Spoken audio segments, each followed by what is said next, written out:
Kiss 92.5 studios in Toronto, Canada. Are you ready? Ladies and gentlemen, This is Roz and Mocha. it's Roz and Mocha. What's going on? Hey guys, this is Bruno This Mars. is Selena Gomez. Chainsmokers. Lady Gaga. Calvin Harris. Celestia Cara. This is Ed Sheeran. You're listening to my boys Roz and Mocha. Roz and Mocha. My boys Roz and Mocha. The Roz and Mocha Show. Ready to go. Between Roz and Mocha, who is your favorite? You guys are so funny, man. Congratulations, Lisa! Wow! You just won $1,000. That's amazing. Y'all just made my entire morning. Keep it up. You guys are awesome, man. This is the Roz and Mocha Show podcast. Hey, Dan Maury, has your heart rate gone down yet? Oh, why? I mean, why? Oh, You trolled Maury so hard today. So, in the building where the radio station is, our station's on the second floor of this building. And when we all get in here every day, Yeah. park in the parking garage.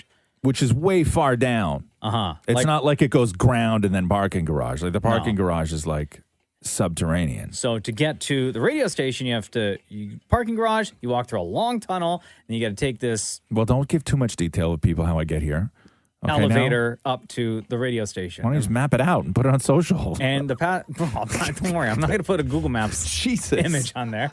Okay. And then you take the elevator up. So for the past couple of days, the elevator from the parking garage, or after you get out of the tunnel, Yeah. up here has been out of service. So you got to use the stairs. Yeah, it's like 4 flights. So today, when Roz got here, he texted Dammit Maury, producer on the Roz and Mocha Show, and said, "Hey, the elevator's not working. I don't want to take the stairs. Can you come get me? Because Dammit Maury has access to a very special elevator. The freight elevator. That we don't have access to. Right. That brings you from the parking garage up here. I was like, listen, it's Friday. I'm not taking the stairs. Is exactly what I wrote him. Wow. Right? How precious. Yeah. I was like, it's Friday. I'm not taking the stairs. Just come get me in the freight elevator. 4 flights, by the way. Yeah. And then, so as I was down there, just standing there waiting, somebody else came in who had access to the freight elevator. Oh, hold on. You were serious? What do you mean? I thought you trolled him. No. For what I'm about to play here. No. You were legit. This changes everything I now. was standing down there pissed because it was taking Maury a real long time. And then somebody came in who had access to the freight elevator, and they were You like, couldn't take the stairs? And they were, no, I don't want to take the stairs. I told you it's Friday. I'm not taking the stairs on a Friday. It's too far. I thought lazy. Right? I thought Maury was lazy. No. Yeah. Sorry. Do I need to add this to my Google Docs and every Friday come get you? Oh, stop it. Wow, you're next level lazy. So somebody else came in and they had access and they were like, oh, hell, I'll just take you up. And I was like, oh, okay, cool. And the whole ride up, I'm pissed at Moore because Why? Maury didn't come get me. Okay. Right? In Maury's defense. In Maury's defense. Yes, I know. Coming from me. That's Yes. a first. In Maury's defense, Yes. he was up here working on something Sure. for the show Right. and didn't want to abandon what he was doing to come get you, because then he would have had to start over again when he came back upstairs. The amount of times I've seen Maury abandon what he's doing to go and get a Kit Kat. Absolutely. Okay. I'm just saying. You cannot say Maury was up here and didn't want to abandon. Maury abandons things all the time. Absolutely. You 100%. were sitting right So, 100%. yeah. 100%. So don't give me he didn't want to abandon Yeah, something. you know what, Maury? You're right. He's Okay. right. You suck. Wait, Yeah. for the first time ever, someone was in my defense. No, Why no, are you no, no, no, squashing no, the no. defense? No, thank you for bringing that up, It Roz. doesn't matter. If I ask you to do something, you have to drop everything and just do it, okay? Especially when I'm stranded. precious. Especially when I'm stranded. The stairs are right there, bro. 4 floors. I'm not So doing that on a what? Friday. It doesn't take that long. I did it every single day. I don't care how long it takes. It's not about how long it takes. I just don't want to have to do it. I get pissy, okay? When I come in, Wow. okay. Listen to this. Hold on. Also, wait, can I Josh. just say? No, stop. you can't. No, you can't. You can't. You Okay. can't. Go get a Kit Kat. Okay. So Go ahead. Go ahead. I get pissy when I come in and all the elevators are out of service, where they start doing maintenance during the time that I have to show up for work. Overnight. Okay?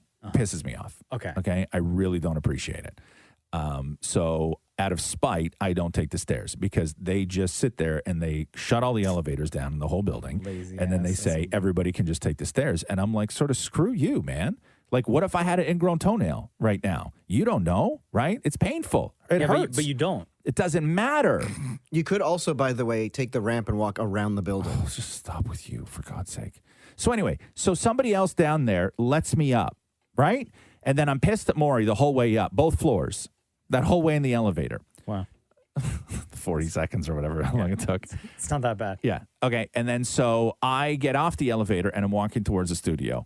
And then I hear a rustling because Maury's incapable of just walking a straight line and opening a door, right? It sounds like somebody's going through your garbage cans, right? Whenever Maury's going like a anywhere. raccoon. Yeah. And then so I hid behind the wall knowing Maury was coming. So Maury's plan was what? To come downstairs, but record me talking to you about how lazy that was of you to not want to take the stairs. So your plan was to come down and accuse me of being lazy and record me on your phone so you guys could play it on the show and have a great laugh, right? Which facts. Facts. Okay, right? But I hid behind a wall. So when Maury was preparing how he was going to embarrass me, I scared the hell out of him. What are you doing? What was that for? Oh, Dingleberry.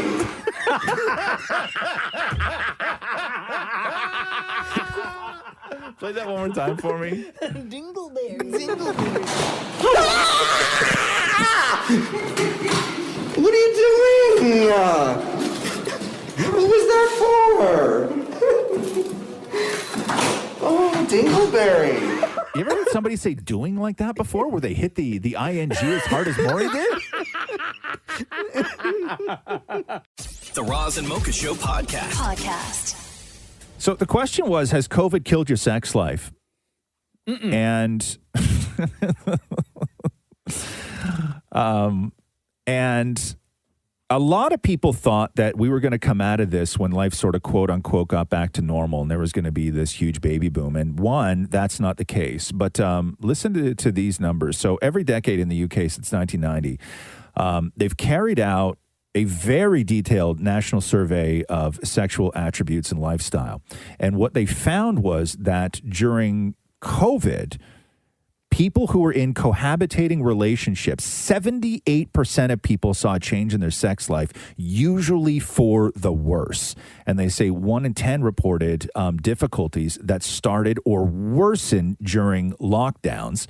And there's a bunch of reasons for this. Cleanliness, and people became germphobic. A lot of people, you couldn't connect with people the way that you did. A lot of people who were in relationships weren't actually living together. So there's a lot. But one of the big ones is that 48% of people in the survey said that they put on weight during the lockdown, and that 29% of people said that they drank more. So we felt less desirable about ourselves. Yeah, is absolutely. what it was. But people at the beginning of this, everybody thought that's all we were going to do was just sit around at home and climb all. It's gonna be a party. But it wasn't. It turned out not to be the case. People were breaking up. People were getting divorces. Yeah. Couple of texts that we're getting here. Wearing sweatpants and comfy clothes all day, not feeling sexy in sweats. Or I'm too comfy to undress. LOL. Right. Had to spend 3 months at home away from my boyfriend with my parents. That ain't sexy. I have friends who are at home 24/7 with their husbands as they both work from home. And they've said that their sex life has been down because they're around each other too much. Yeah. You at home, Maury? This is me right here. Yeah. But I'm sweatpants, but pajamas under my sweatpants. You wear double down there. Yeah. So I have my pajamas all day. So I have my pajamas on, but I put sweatpants over top to take the dog out, and I just don't take the sweatpants It's like you're off. going skiing. Yeah. Right? It gets really sweaty. But you don't fall asleep like that, right? Oh, yeah. Yeah. In 2 pairs of pants every night, huh? Under a blanket? It just becomes completely Like lazy. a blanket That or way a you duvet? Wow. Everything. It's like you're trying to cut weight for a fight. You know what I mean? But that's the question. Did COVID kill your sex life? Here, let me read this text before we get... Dakota is on hold, by the way. We'll get to her in 1 second. Let me read this final text. I definitely thought pandemic babies were going to be a thing. I had been seeing someone for about 6 months in March of 2020, and when the pandemic started, he started getting comfortable camping out at my place. After about the first 2 weeks, I asked him when he planned to go home, and he was like, I figured we'd just ride this out together. Oh. And I was like, nah, G, you got to go home.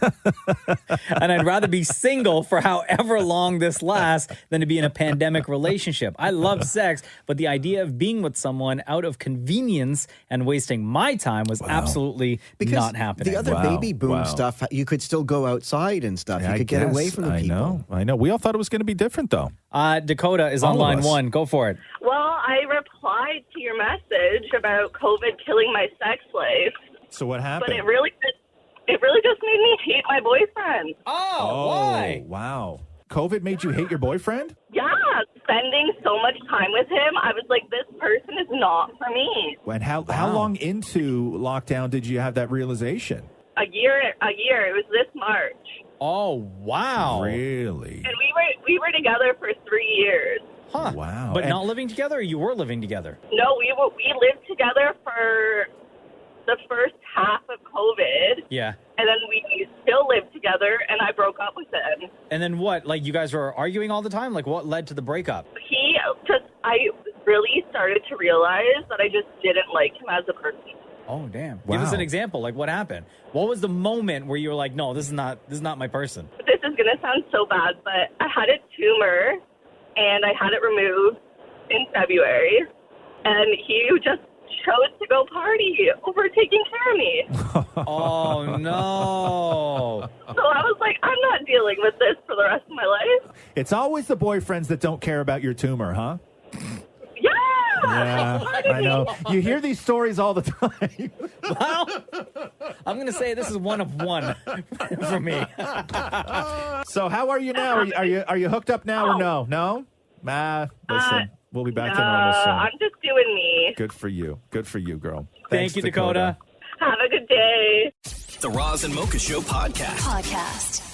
So the question was, did COVID kill your sex life? Because early on in the pandemic, people were talking about a baby boom happening when all this was said and done. And there was a great article in Scientific American where they actually called it a baby bust because those results did not happen at all. And a study out of the UK was saying that people in cohabitating relationships, 78% saw a change in their sex life, usually for the worse, they said. And a lot of it had to do with the fact that 48% of people gained weight, and we just sort of, I guess, felt bad about our bodies, and we didn't have the self-confidence that we once had. And but it had the exact opposite results that a lot of people had predicted. Let me read some of these texts for you. I work at a hospital, and there's been a massive baby boom. Reads one text, but not according to. I mean, maybe in your one hospital, but not not according to their own research. Another text. I'm shocked. Almost everyone I know is having a baby. Yeah, I would probably be pregnant again, even though I had a pandemic baby in May of 2020. But my husband had a vasectomy, and that's probably for the best. We have 3 kids at home, and my husband worked 8 hours a day, opposed to 10 to 12, which he normally does. We drank a lot in the beginning, but our sex life also increased drastically. Really? Yeah. It's crazy. We went a couple of months during the year with sex every single day. Wow. All right, we got Amanda on the line. Go ahead. Well, I just got a call from you guys, and I texted. I said I had more sex during the pandemic. Oh, so COVID did not kill your sex life? It did not, because I had so much time off. I was able to party at night and just hook up. Nobody wants to hear from you right now. How did you get through? You know what I mean? We got 1,000 people texting us being like, "Oh my God, you're so right," and then you show up. So wait a second. It was great. So are you in a relationship, like a cohabitating relationship? Well, I was in one, and then it kind of just didn't work out until COVID happened, and I wanted to party and just have sex all the time. Okay, so hold on a second. So while everybody else was doing their part, quote unquote, right, in lockdown, you were going out and doing what you weren't supposed to be doing? Kind of. Not kind of. The answer is yes. And I did not get COVID. It was great. It was a great time. Wow. Is it still are you still in active duty now? Well, it's harder because now I'm back to work. So it's right. If I go out late, sometimes I go out late and I'm like, oh, I'm not going to be able to go to work. So right. I really had to. Look at you. I really had to keep it to the weekend only. Well, show off.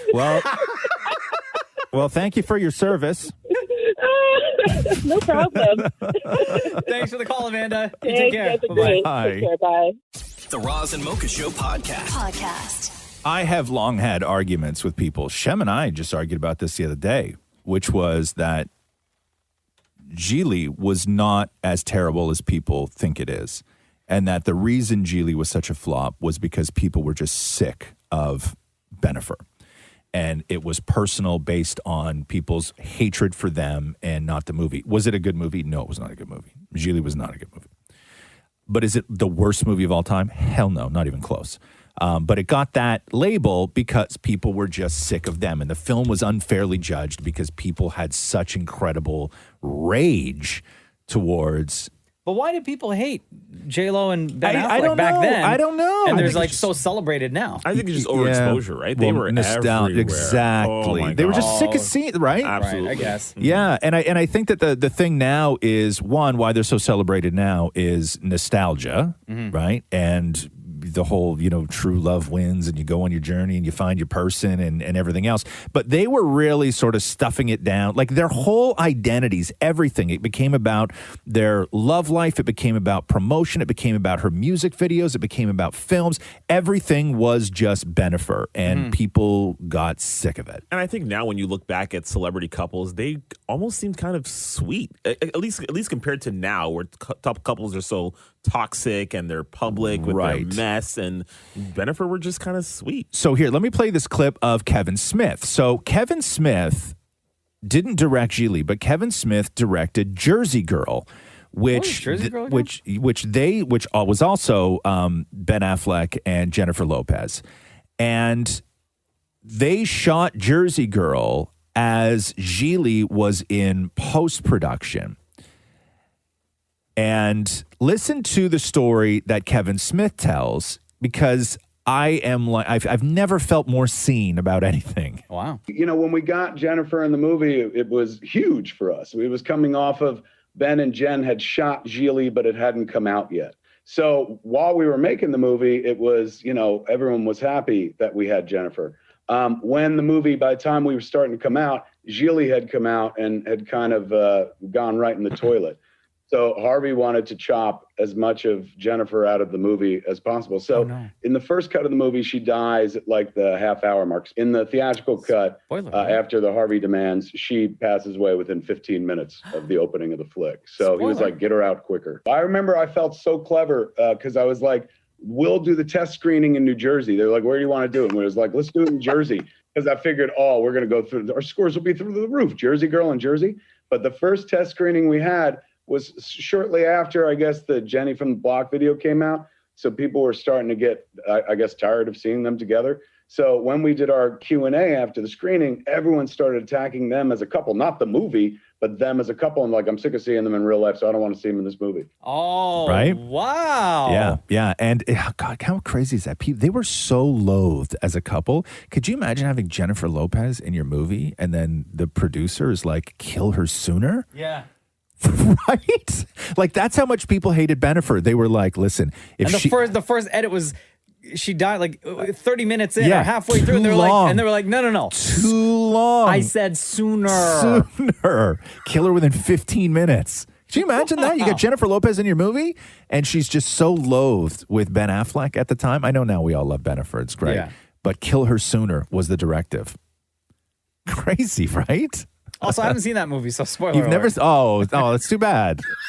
It's not that great. No, I don't need to.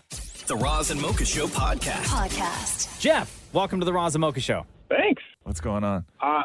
It's my dirty 30 tomorrow, so I just wanted to call in, just give a shout out. Guys don't say that, bro. Guys don't call it your dirty 30. You know what? I'm a nurse. I'm surrounded by females all day. They've been telling me dirty 30 all week. So. Oh, okay. Yeah. So I'm into it. Yeah, man. Like when a guy says it's my dirty 30, it sounds awful. Yeah. No good is going to come from that celebration. No, man. Nobody wants to go to that party. So what have all the ladies said that they want to do, like, to celebrate your dirty 30? Well, I'm supposed to be working this weekend. Oh, okay. So they traded shifts with me, so I'm off tomorrow. Thank God. Oh, that's great. nice. So what's your plan? Drinking heavily. Yeah, heavily, huh? Interesting. What's your drink of choice? You got it. I got socialites, little vodka sodas. Uh-huh. Oh, so you do the stuff in the probably what I'm can. gonna You be don't. messing Okay, so you don't make like straight up vodka sodas. You do the stuff in the can. That seems like so much work. Yeah, you're really having a woman's 30th birthday party. Thank you. You're calling it the Dirty 30, and you're drinking pre-mixed vodka soda out of a can. Like, oh hell yeah, brother! Yeah, you're living your coworkers' dreams right now. That's it, right? Yeah. So who do you celebrate with? You married? You got somebody? My girlfriend Cassie. She's a paramedic, and she got the weekend off with me, so we're going to be celebrating together. Hey, what's it like being with a paramedic? It's got to be a rough life, huh? Dude, she works 2 jobs, and I never see her, so I'm just excited to have the weekend with her. I bet you don't talk much, huh? Just like about what she does and stuff like that. Sometimes, yeah. She does vent a lot about the crazy people out there, but so does everyone. Yeah, yeah. Just a little bit different topic. Yeah, I gotcha. So you guys are both going to drink heavily? She might not. I don't know. Someone's got to take care of me. Oh, that's weird, man. You're a 30-year-old woman in college. Like, Thank you. So you're going to be drinking. That means actually so much. Okay, you're going to be drinking heavily alone, right? And have somebody take care of you. And have somebody take care of you. She gonna hold your hair while you puke in the bathroom? I guess when you're planning on going hard, you really have the best life. Like if you're going hard, like if I lived with a paramedic, I would fear very little in life. Oh yeah. Someone's always here to save you. Yeah. You should try heroin. You said you wanted Dirty 30. Yeah, man. I'm sure she's got Narcan in that bag somewhere, right? I mean, we do, but Yo, Jeff, happy birthday, dog. Thank you so much for listening to the Roz and Mocha Show. Before we let you go, between Roz and Mocha, who's your favorite? It's definitely got to be Mocha. Wow. Okay, it's man. only fair. Yeah, cool. Enjoy enjoy having your stomach pumped. Oh, thank you very much. Yeah. Happy birthday, Jeff. Later, brother. Thanks. The Roz and Mocha Show podcast. Yo, you see this Chet Hanks video? No. Chet Hanks, You son live in a of different world than I do where the Chet Hanks stuff pops up, man. son of Tom Hanks. I didn't even know Chet Hanks was an actual human until you told me he was. Back in March of 2020 at the Golden Globes, Chet Hanks popped up because his dad was getting this big award. He's being celebrated at the Golden Globes. So, of course, the family's all there. And Chet Hanks pops up on the red carpet and starts speaking with a Jamaican accent, and nobody knew why. Big up the whole island, massive. It's your boy Chetana, coming straight from the Golden Globes, you know what I'm saying? Me father Tom Hanks presenting in a what, soon forward come. Big up, tune in. And everyone was like, well, where did that accent come from? Yeah. And the internet went wild. He became a thing. It really did become a thing. And he carried it for quite a while, including that time he was shouting out Adele, bigging her up, and like also kind of hitting on her at the same time. Adele. You know, I say me a prayer from long time, but after me see a picture of that, it sweet me. Me not tell no lie, my girl. Hairstyle fit you. Big up yourself. And shockingly, Chet Hanks didn't get the backlash that you thought somebody would have doing this, right? Which was wild. He didn't get the usual backlash that a white guy would get doing this. People were trying to cancel him, but it just never hit that level. Because he didn't have the people who were trying to cancel him were all white people. Yeah, and you know what? I think the real thing for Chet Hanks is that he was so endearing, and he was bigging up like Jamaicans. Yeah. You know what I mean? He wasn't doing fun. He wasn't making doing fun. an Exactly. accent. Yeah. He was paying tribute. Yeah, almost. because the people that I saw that were trying to cancel Chet Hanks were all white people. Yeah. Right? So the reason why I asked you if you watch this particular video is because it's gaining steam now. 1.1 million views. Oh, holy hell. He was interviewed recently by a YouTuber named Andrew Callahan. And this guy that runs this account, he just started his channel back in April. Yeah. Right? And he's getting a lot of views now. And interviewed Chet Hanks and specifically asked about the Jamaican accent. Right. And this is what Chet Hanks had to say. I was hooking up with this chick. One day, she was on the phone with her family in Jamaica, and she was really in the middle of a heated conversation. Tell that get me know what. I really had no idea what the she was saying. And her friend said, "Fi me pick Nina the car with me so I can't chat." I'm like, wow. So wait, break that down. So then she started breaking down a lot. I'm like, how do you say this? John, no, star. How do you say that? Oh, like 7. Oh. And she was just telling me how to say different. So for like a week, like I was really on a Jamaican tip, and that just happened to be the week of the Golden Globes. If me father told me expressing in a what soon forward come. Big up the whole island massive. It's your boy Chatana coming straight from that Golden Globes. You want it? Big up, tune in. I turned my phone on, and the video had gone totally viral. Big up the youth them way out of Kingston. It's just like why? I just don't get why. I had Jamaicans blowing up my Instagram. Respect, General. We're going to come to the island. You know what I mean? The Jamaican people showed me the most love, hands down. But then you got all these social justice warriors in America saying that I'm a villain. Yeah. He's not wrong, totally. He's though. not wrong. Do you remember when Maury used to do Jamaican Maury? When Maury used to come in here and do the Jamaican accent? The Jamaicans in this city loved it. Mm-hmm. Like, the phones would go bananas because Chet is really good at it. Oh, very good. Maury, not so much, but the love that he got from people that listen to this show was incredible. So if you're wondering... The respect. Did I say that right? Yeah. Yeah? No, you have to say respect, General. Say what? Respect, General. Maury, come in here and say that.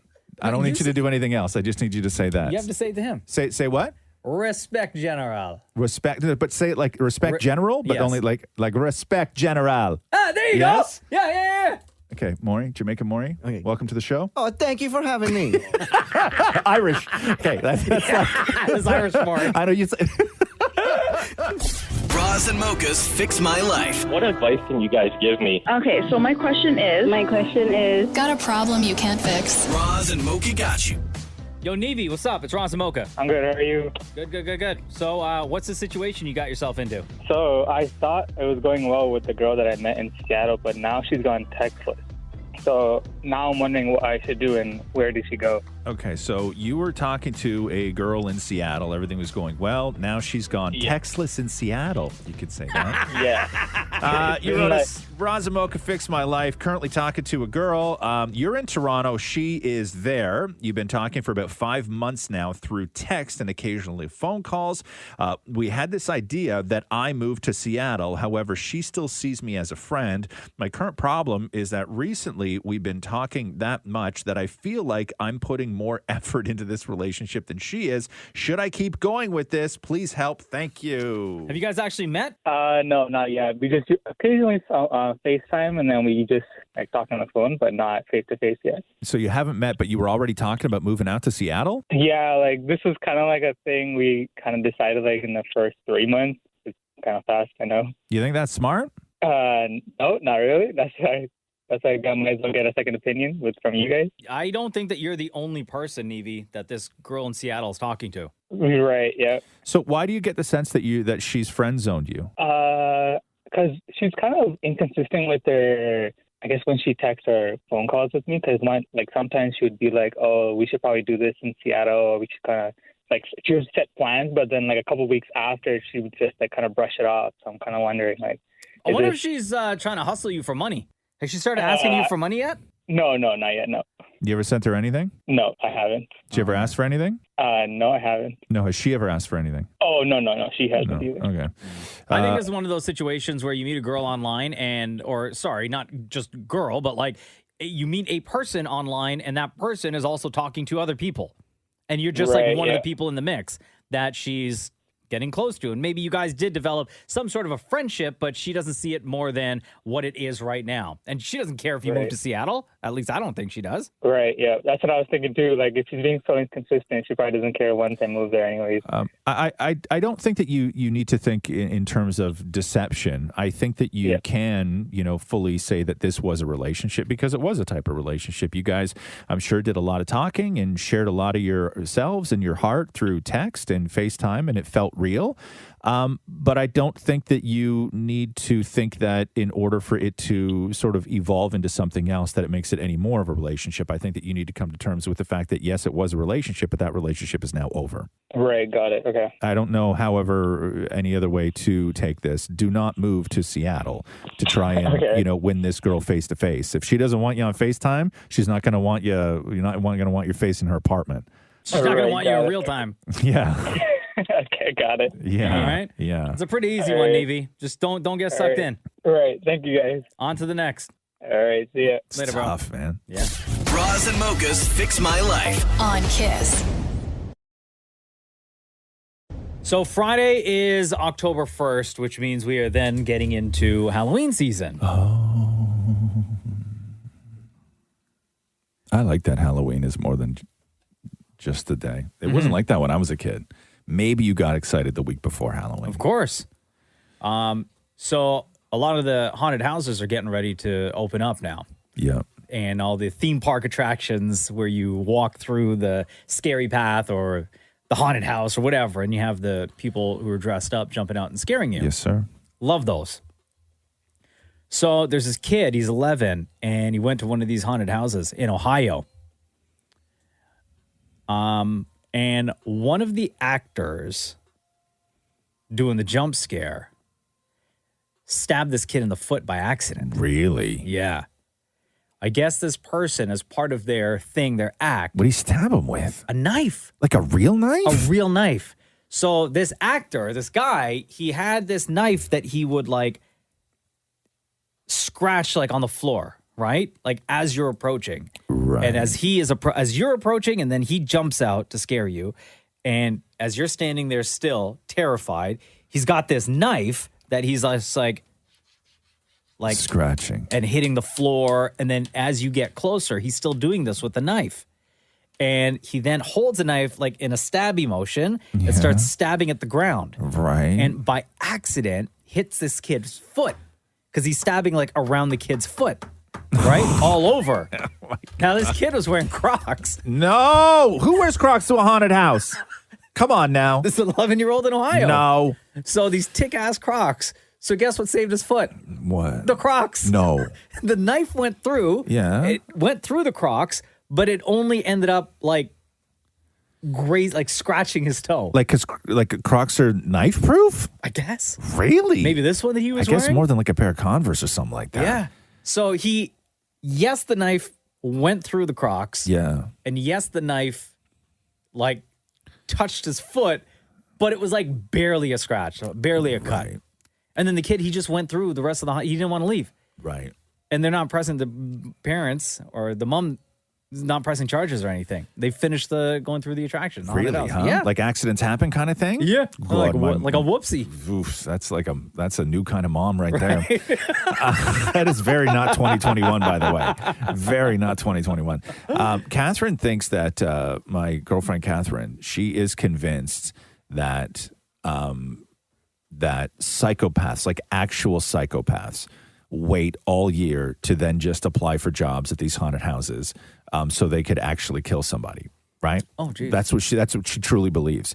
Like she to really kill somebody? She won't go into a haunted house because she thinks that in that haunted house is going to be somebody who didn't get a full background check, who's only there to actually murder people. Right? Just like she thinks that roller coasters. She thinks that there's some conspiracy with the amusement park community. Oh God. Okay. Where she sounds like she belongs on Reddit. Where by the they way. daily cover up people who die on roller coasters. Daily? Like, daily. She says people die every day on those things without even an ounce, okay? Without an ounce of irony. Every day. Every day. She has said this to me more time because I used to love roller coasters. I don't anymore, right? I just don't have the Why? stomach. 'Cause people die every day? No, I don't have the stomach for it anymore. Okay. But she would always say, I'm not going on a roller coaster. And I would be like, why? And she goes, because people die every day on those things. And I was like, people don't die every day on those things. Yeah. And she's like, they do, and they cover it up. So, okay. She's convinced. She's convinced that's why she cannot hear this story about the guy stabbing the child in the foot with a knife, because then she's proven right, Yeah. and then she's one step closer to realizing that I then have to admit that every single day somebody dies on a roller coaster. Roz and Mocha's Hell of a Story. Hey, Kristen. Hi. Welcome to Roz and Mocha's Hell of a Story. So you had a boyfriend, huh? I did. Okay. So Tell us this story here. So the boyfriend's name was what? his name was Adam. Okay. And Adam and I met on a dating app last summer. We clicked pretty much immediately, and we had our first date very quickly. He was super cute. It was obvious we were really attracted to one another. Obviously. We had a lot of similar interests. He was really funny. So we started hanging out all the time.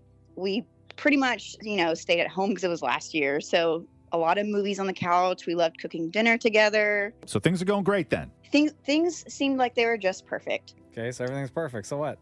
Perfect, huh? Hell of a story. All right. Yeah, Thank there you Kristen. go. True love exists. So You know that So this story, we everybody listening right now, we know that the story is about to go to hell, right? Okay. But I'm just curious now, how does it all go to hell? So, Kristen, what happened? So the first indicator is a few months in, he starts traveling a lot for work, especially on the weekends. And I'm thinking, well, he always has a valid reason for going, and he always comes back and everything is normal. So no problems, right? None. So fast forward a bit, and we can start traveling again, which we both love to do. And we book us a week-long vacation to Turkey. We are so excited. We've got all these romantic dinners planned and cruises on the Bosphorus and everything you can imagine all over Turkey. Okay. So just a few days before the trip, I was away on a girls' trip, and I get this phone call, voicemail actually.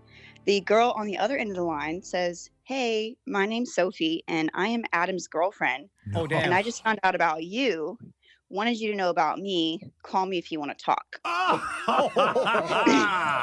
wow. So I called Sophie back. No. And lo and behold, she was at his house at the moment. Oh, my Because God. I was away for the weekend. Yeah. No. So wait, so at his house, like in Texas? Yes. And she's from Texas? Or is she from somewhere else?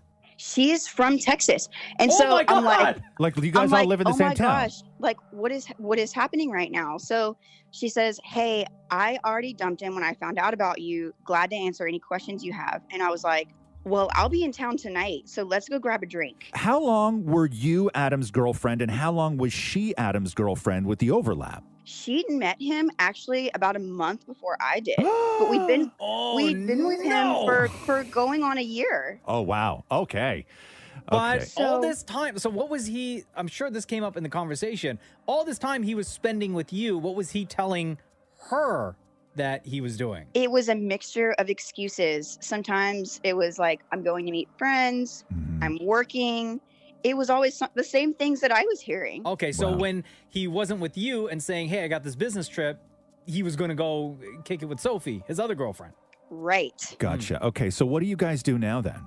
So we meet up at this bar, and guys, the puzzle that we could put together was unbelievable. Like, we connected dots we didn't even know were dots at the time they were happening. She's like, "What are you going to do?" And I'm like, well, she knows about the trip to Turkey. And I tell her, it's way too late for me to cancel. I'm flying out in 3 days. So I'm just going to take the trip, but I'm going to go by myself. And she's like, "Well, you're so lucky you got this vacation plan, because I could seriously use one of those about now." So I was like, "Okay, well, why don't you join me?" No. And she said, "Are you serious?" And I said, "Well, a No. girl's trip is so much better than a solo trip. So if you can make it happen, let's do it." And so, mind you, I haven't said anything to him about knowing about his other girlfriend. So the few days leading up to the trip, I am just so busy. I can't see him. I've got this and that. Sure you and do. Sure you working. do. In the meantime, I'm still pumping up this trip with him big time. We're aligning on packing tips. We're talking about our itinerary over and over. We're just so excited to hit Turkey, which we've never been to. Okay. Next thing you know, it's time for us to go to the airport. I meet him at the airport to fly out together. So for 18 hours, we traveled together to Istanbul. No! We hit the ground in Istanbul, and I've got a text from Sophie. And she's like, "Hey, I'm in the bathroom. Here's where you can meet me." So I meet up with her, And I'm like, hey, girl, are you ready to do this? She's like, I've scoped out the area. Yeah. Here's where we're going to do it. I'll be nearby and I'll wait for your cue. I walk out of the bathroom. Adam and I go to collect our suitcases. I'm still cracking jokes with this man as we're walking to the exit of the airport. Oh, no. The longest troll job ever. Right before we get to the door, Yeah. I said, hey, this has been a lot of fun, but here's where it ends for us. Oh, God. And here's why. And then I showed him a photo of me and Sophie at the bar a few days ago. Yo, And so I what did said- Adam say? What did he say? What was his reaction? He couldn't say anything. He was floored. Yep. And I said, this is all the understanding that I need. So don't call, don't text. You have no more reservations in Turkey. Good luck. And then I turned around and I said, hey, Sophie, you ready to go? She was a few feet away. No. So she walked up and said her own piece to Adam. And then Sophie and I walked out of the airport together to start our vacation. Oh my Badass! Badass! Wow! Kristen! So you left his ass in Turkey. Damn! So for the next week, me and Sophie took that romantic river cruise, those nice dinners. We went out to Cappadocia and hiked in some caves. We had a phenomenal time. You are the best. That Kristen right there is a hell of a story. Wow, good That for is a you. hell of a story. The most important thing right now, Kristen, are you happy? I am. Okay, great. Inspiring. That is crazy. The Oh, longest guys, troll well, job I'm ever. glad you loved it. You're the best. Thank you so much, Kristen. Absolutely. Nice talking to you guys. Nice talking to you. Bye-bye. The Roz and Mocha Show podcast. I got to play you this Norm Macdonald clip. I know that, like, you could sit and play infinite amounts of clips from Norm Macdonald. Yeah. Because he was just that brilliant. And I know that so much has been said by people who, knew him personally, but a lot of fans love him too. And people are just discovering all of this stuff because Norm Macdonald didn't tell anybody that he had cancer. He didn't tell anybody that he was dying. Mm-hmm. And now people are going back and finding these moments where he said things. He did a whole stand-up routine while he had cancer about the idea of like battling cancer and all this stuff. Then he did another interview where he was talking about how people, die and made a reference to I could be sick right now and nobody would ever know. Like they're finding all these little moments. And one of Norm Macdonald's great sort of one-liners was the Hitler joke. And so I'll play you the Hitler joke right now. So this is Norm Macdonald. I'm sick of these kind of characters. I think we should kill Hitler. It was like died 50 years ago, probably. Did he? I didn't even know he was sick. Okay. Oh my God. I think we should kill Hitler. He died like 50 years ago. Really? I didn't even know he was sick, right? Because that's what people always say after they find out that somebody dies, right? So then, which is exactly what we all said right. when Norm Macdonald passed. So here's a montage of all people. I think Conan O'Brien's in there. There's a bunch of people in there. A montage that people had made when they were getting reaction from Norm's friends after he passed. Listen to this. Norm Macdonald, and your thoughts? Well, I didn't know he was sick. Jay Leno. Did you? Yeah, it's so sudden. No, I didn't know he was sick. He kept it all inside. I was shocked. I didn't know he was even sick. Oh my God. I had no idea that he was even sick. Absolutely stunned. Had no idea that Norm had not only been very ill, but been very ill for a very long time. None of us had any idea. Wow. So anyway, and I'm sure when we first started talking about Norm Macdonald, we probably said the same thing. Yeah, Didn't even know he was sick. Everybody did, but that's one of his best punchlines. So after he died, everybody in talking about him was forced to deliver one of his great punchlines while talking about Norm Macdonald. Like the whole thing is brilliant. Like he was I'm just sick of so these good. kind of characters. I think we should kill Hitler. It was like died 50 years ago, probably. Did he? I didn't even know he was sick. R.I.P. to the great Norm Macdonald. The Roz and Mocha Show podcast. Now, I know we're not supposed to talk about our exes, and I hate to bring it up again. Oh. But I think I have to. It's going to bring up emotions. It's already got me shook. Oh, no. Because it was such a good time. Former Toronto Raptor and current LA Clipper, Kawhi Leonard. Yeah. Traded to Toronto in 2018 for DeMar DeRozan. Deal with San Antonio. And then, of course, he helped the Raptors win a championship in 2019 and then dipped. LA, smell you later. Did my job. Yeah. Peace out, Canada. Greatest Raptor of all time. Sorry, Shem. Sorry. Come on. Come on. You made Shem clutch his imaginary pearls just now. I know. Okay. Listen, I know what I'm doing over here. Okay. The one thing we know and absolutely love about Kawhi is that he's got like zero expression on his face whatsoever. Yeah. And he always looks like he doesn't care. And he always looks like he doesn't want to be in that place that he's at right now. Yes. When he signed his deal with New Balance, I remember they did this big event and they had like the CEO of New Balance there to present Kawhi with what his sneaker would look like. And they had it in the box and they opened it up for Kawhi and everyone's there like waiting for his reaction. And then Kawhi looked at the sneaker and was like, And they just like kept walking. Yeah. Kept walking through the event.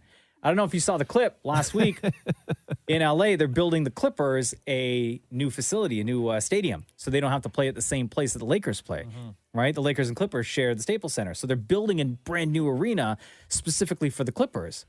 And there was a band performing, and they asked like the Clippers to show up at the groundbreaking ceremony.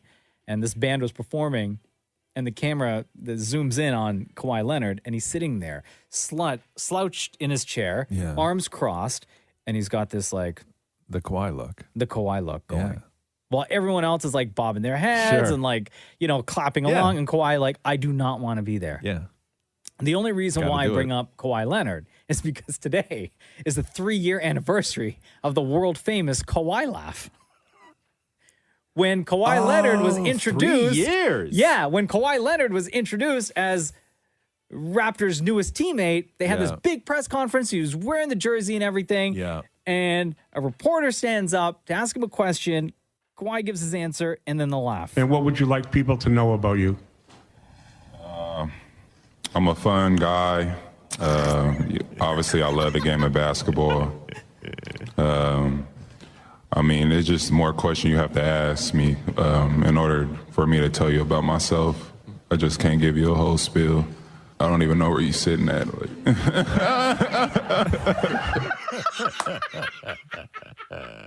The best laugh. And man. immediately went viral. People were making their own videos, remixing his laugh with songs. One of the greatest is the NBA on NBC theme song, which they then took Kawhi's laugh and remixed it. I don't even know where you're sitting at.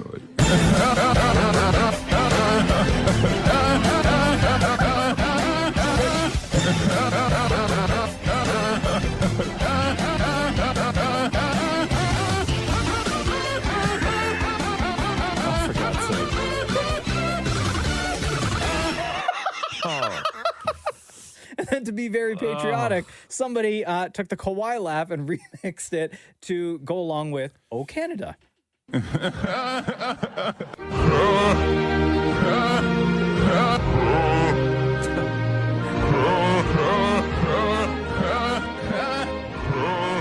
And then someone else took the song "Bad Guy" by Billie Eilish and remixed Kawhi's laugh with that. I'm that bad type, make your mama sad type, make your girlfriend mad type, might seduce your dad type. I'm the fun guy.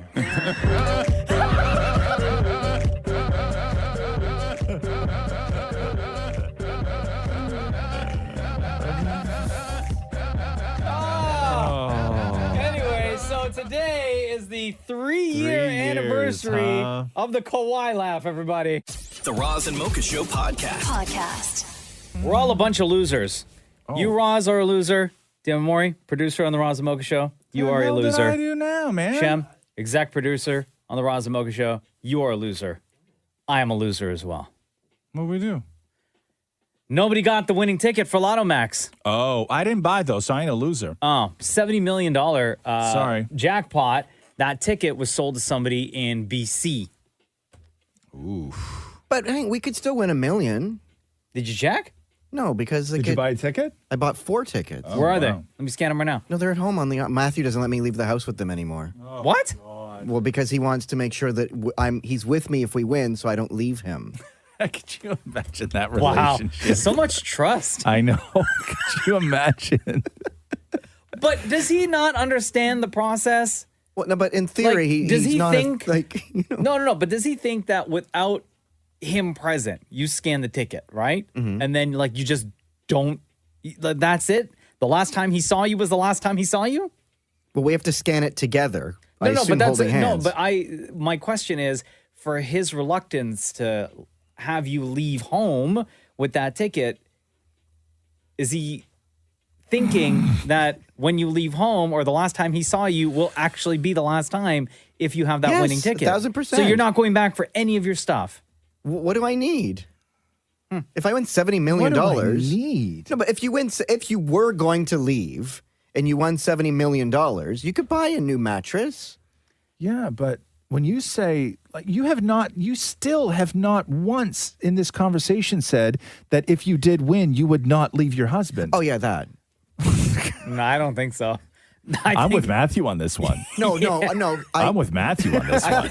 I think Maury is posting up in his car, sleeping in his car somewhere. Yeah. Turns off GPS, throws his phone into the lake, and that's it. Gone. The way to have this conversation is, my God, you know what? I don't know what I did in this relationship or what we got to work on or where we went wrong. But let me tell you what my life is like. When we buy a lottery ticket, my husband has so little faith in me and what I think about our marriage that he won't even allow me to leave the house with the lottery ticket on the off chance that it is a winner and he never sees me again. Man, it's really heartbreaking. I got some work to do. Maury says you can always buy a new mattress. What? I said That's I all love he's you. thinking about. You know what I mean? The way that you even approach this conversation. It's assumed. Wow. By the way, if you did play Lotto Max, If you won $1 million, okay. 1 million. Wait. Hold on a second here. So if you won $70 million, would you leave Matthew? No, because I kind of need him there to ground me. Is there an amount of money that you would leave Matthew for if you won? Ground you. yeah, right. You would buy a house big enough. Anyway, never mind. Don't give him any ideas. I'm not. I'm absolutely. There is no way. So is there an amount? Is there an amount? I think there always is for anybody. Wow. Okay. Oh, cool, man. damn. Yeah. Right on. End of questioning. If you asked him, he would say the same thing. I don't know if he would. I don't know if many people would. Like $100 million. You would leave, but why? To get the $100 million. But is why? that not a thing? But why would No, you leave? He didn't say, would you leave your husband for $100 million? That's not the question. If you won the 100 million, jackpot, yeah, you're putting a price on this. You're Yeah. saying $100 million. Oh, if you won $100 million, I you would leave assumed it Matthew. was. Is there a price? like an indecent proposal. Yeah. Like if I told how you much to leave him? Oh, more. That's what I thought he you said. know damn well it's less than $1 million. Yeah. You know damn well it's like less than $1 million. $500 or something. No, I would say $500,000. 500,000? I would say $500,000. No, because I'd spend that too quick and I'd come crawling back. Anyway, the Lotto Max, one ticket sold in BC, $70 million. So someone in BC, Just $70 got million. dumped. Yeah, richer today. The Roz and Mocha Show podcast. You see that Nick Cannon pranked Kevin Hart again? Oh, no. So the prank war that these two have been having publicly, and it's super beneficial for both of them, has been going on for quite a while. I don't remember, what was the first one? Because the last one was Kevin Hart put up a billboard where he gave out Nick Cannon's personal cell phone number. Right. Which is like And it was like, call me for father advice. Right. It was in and around the time where That's right. the story was that Nick Cannon had his third kid within, 6 months. It was 5. And in total, Nick Cannon has 7 kids. Yeah, that's right. It was call me for fatherly advice. Yeah. And he put a billboard up with his personal cell phone number on it. But wasn't the one before that, did Nick Cannon send llamas or something? That's it. To send a Kevin llama. Hart's house for Kevin Hart's birthday. Right. So they've been going back and forth. And Right. also, when we say prank, these are let's specify, this is like rich people pranks, okay? Very rich people pranks. Okay, sending a llama to another person's house and then also putting up billboards all over LA. Okay, so it has only escalated. So if sending llamas is where rich people pranks start, Yeah. and then putting up billboards in Los Angeles with your friend's personal cell phone number on it, if that's where like rich people pranks escalated, it has now peaked with Nick Cannon. Oh, You won't guess it. Let me just tell you. like Okay, something with Kevin Hart's cars. no, I said rich people prank. We all have cars. No, but like maybe No. he like No. hired someone to No. take all of his cars out of the garage. No, it has something to do with Kevin Hart's private plane. Oh God! I told you you wouldn't get it. Okay. Yeah, no, I never. Okay. No. You know how you can, like, if you run an air conditioning business, you can pay to have a car wrapped in, like, Moe's AC and HVAC service, right? Sure. You can do that. So Nick Cannon wrapped Kevin Hart's private plane. With what? His face. With whose face? Nick Cannon's Nick face? Cannon's face. Oh no! So when Kev shows up at the airport to get on his private plane, To go and see Nick Cannon to be on his show. So listen to this. hold on, whoa, Yes. hold on, wait, back up. Okay. He did what? Okay. So Nick Cannon has like a new show, Yeah. I guess, right? And Kevin Hart was going to be the first guest on his show. Yeah. But while Kevin Hart was getting onto his private plane, he realized that the private plane was wrapped in Nick Cannon's face. Got it. Okay then. Okay. So then Kevin Hart goes to Nick Cannon's I guess. Yes. new show. Yes. You gave my cell phone number to everybody around the world, all right? So now you're my first guest on my talk show. How does it feel to ride the cannon? That's just terrific, Nick. Ride the cannon. Well, Ride it. You know what? I'll tell you how it feels. It feels like I've lost. Oh no. That's how it feels, Nick. It feels like you had one in the hole and you saved it. You made me forget all about the little prank wars that we were doing. Facts. You saved the good one for last. Not only did you get my flight information so that you could go and obviously wrap my plane and put the wording of Kevin's riding the cannon, which is just brilliant. You've also somehow managed to manipulate me into being your first guest. Now I'm actually doing an interview for you. All of this is a part of your prank. It's genius. Evil genius. This is crazy So- because, like, I'm just thinking about the amount of time you would have to spend to find out where the plane is, how big that plane is, get a company to create the graphics, Sure. have somebody come down or a group of people come down and Right. wrap the process to get to where Kevin Hart shows up at the airport and sees that plane like that. Okay, it's obvious to me that Kevin Hart's organization and Nick Cannon's organization are the ones organizing this. Oh, yes, behind the scenes, of course. They're all Oh, they you know mean- they know exactly. They're communicating with each other. Yes, it's not. Yes, it's just that Kevin Hart has like zero clue. I don't even know if that's true. I think you they're think both just great performers. Really? Of course, yeah, but it doesn't make it any less good. But I think that the only way this escalates is Yeah, where do you go like from here? I think you just got to bulldoze somebody's house. Well, that Right? Yeah, And then you know, I didn't want to be mean. I was going to say like you blow up Nick Cannon's house, but then you can't do that. I think you bulldoze it, or you fill his pool with concrete or something. Like I don't know what you do, right? I don't know what you do. Like remove all the windows on his house? You know, before it was seen as an unsavory prank, I would say swat him. But you can't. That's a terrible waste of resources. You're not allowed to do You're that. not allowed to do that. The Roz and Mocha Show podcast. Did you see that Eminem is opening up a restaurant in downtown Detroit? It opens today, actually. Really? Mm-hmm. And it's an Italian joint. Really? Yep. Interesting. And it's called Mom Spaghetti. No, it's not. Swear. Shut up. It's called Mom Spaghetti. Is it? Yep. God. Famous line from one of his most famous tracks, Lose Yourself. He's that never would have. Could you imagine the mark that would have been left on your face from the open hand slap that you would have received if at the height of Lose Yourself, somebody walked up to M or his business manager and suggested opening up an Italian food restaurant called Mom Spaghetti? Yeah. Oh, yeah. But because the song and that line is so iconic, there's vomit on his sweater, Mom Spaghetti. Right. Right? Like, it's perfect. Right. So it opens today. Now, Is this like a pop-up, like a goof? Like he's No, promoting here's the something? Or is thing. this a legit restaurant? Now it's a legit restaurant. In 2017, he did do a pop-up. Yeah. Right, of Mom Spaghetti. And it was popular. It was Detroit, his hometown. Yeah. And then in April, they put together food packages for like frontline workers at 2 hospitals out in Detroit. Okay. So that got a lot of press. And then they figured, well, now we need an actual place. So they open up an actual restaurant. And they have a restaurant opening today. What else is on the menu? In downtown Detroit. So you can get Mom Spaghetti for $9. Yeah.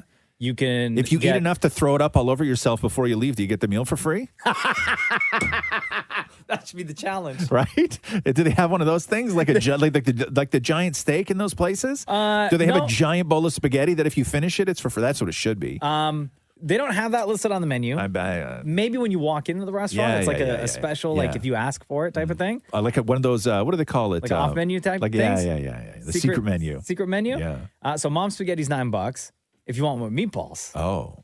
You always got to level up the meatballs. Thank you. $12. Who cares, right? That's not bad. You can get a spaghetti sandwich. That's what they call it. Not spaghetti, spaghetti. Yeah. Sketty sandwich? Yep. Yeah. Which is just spaghetti in between. White bread?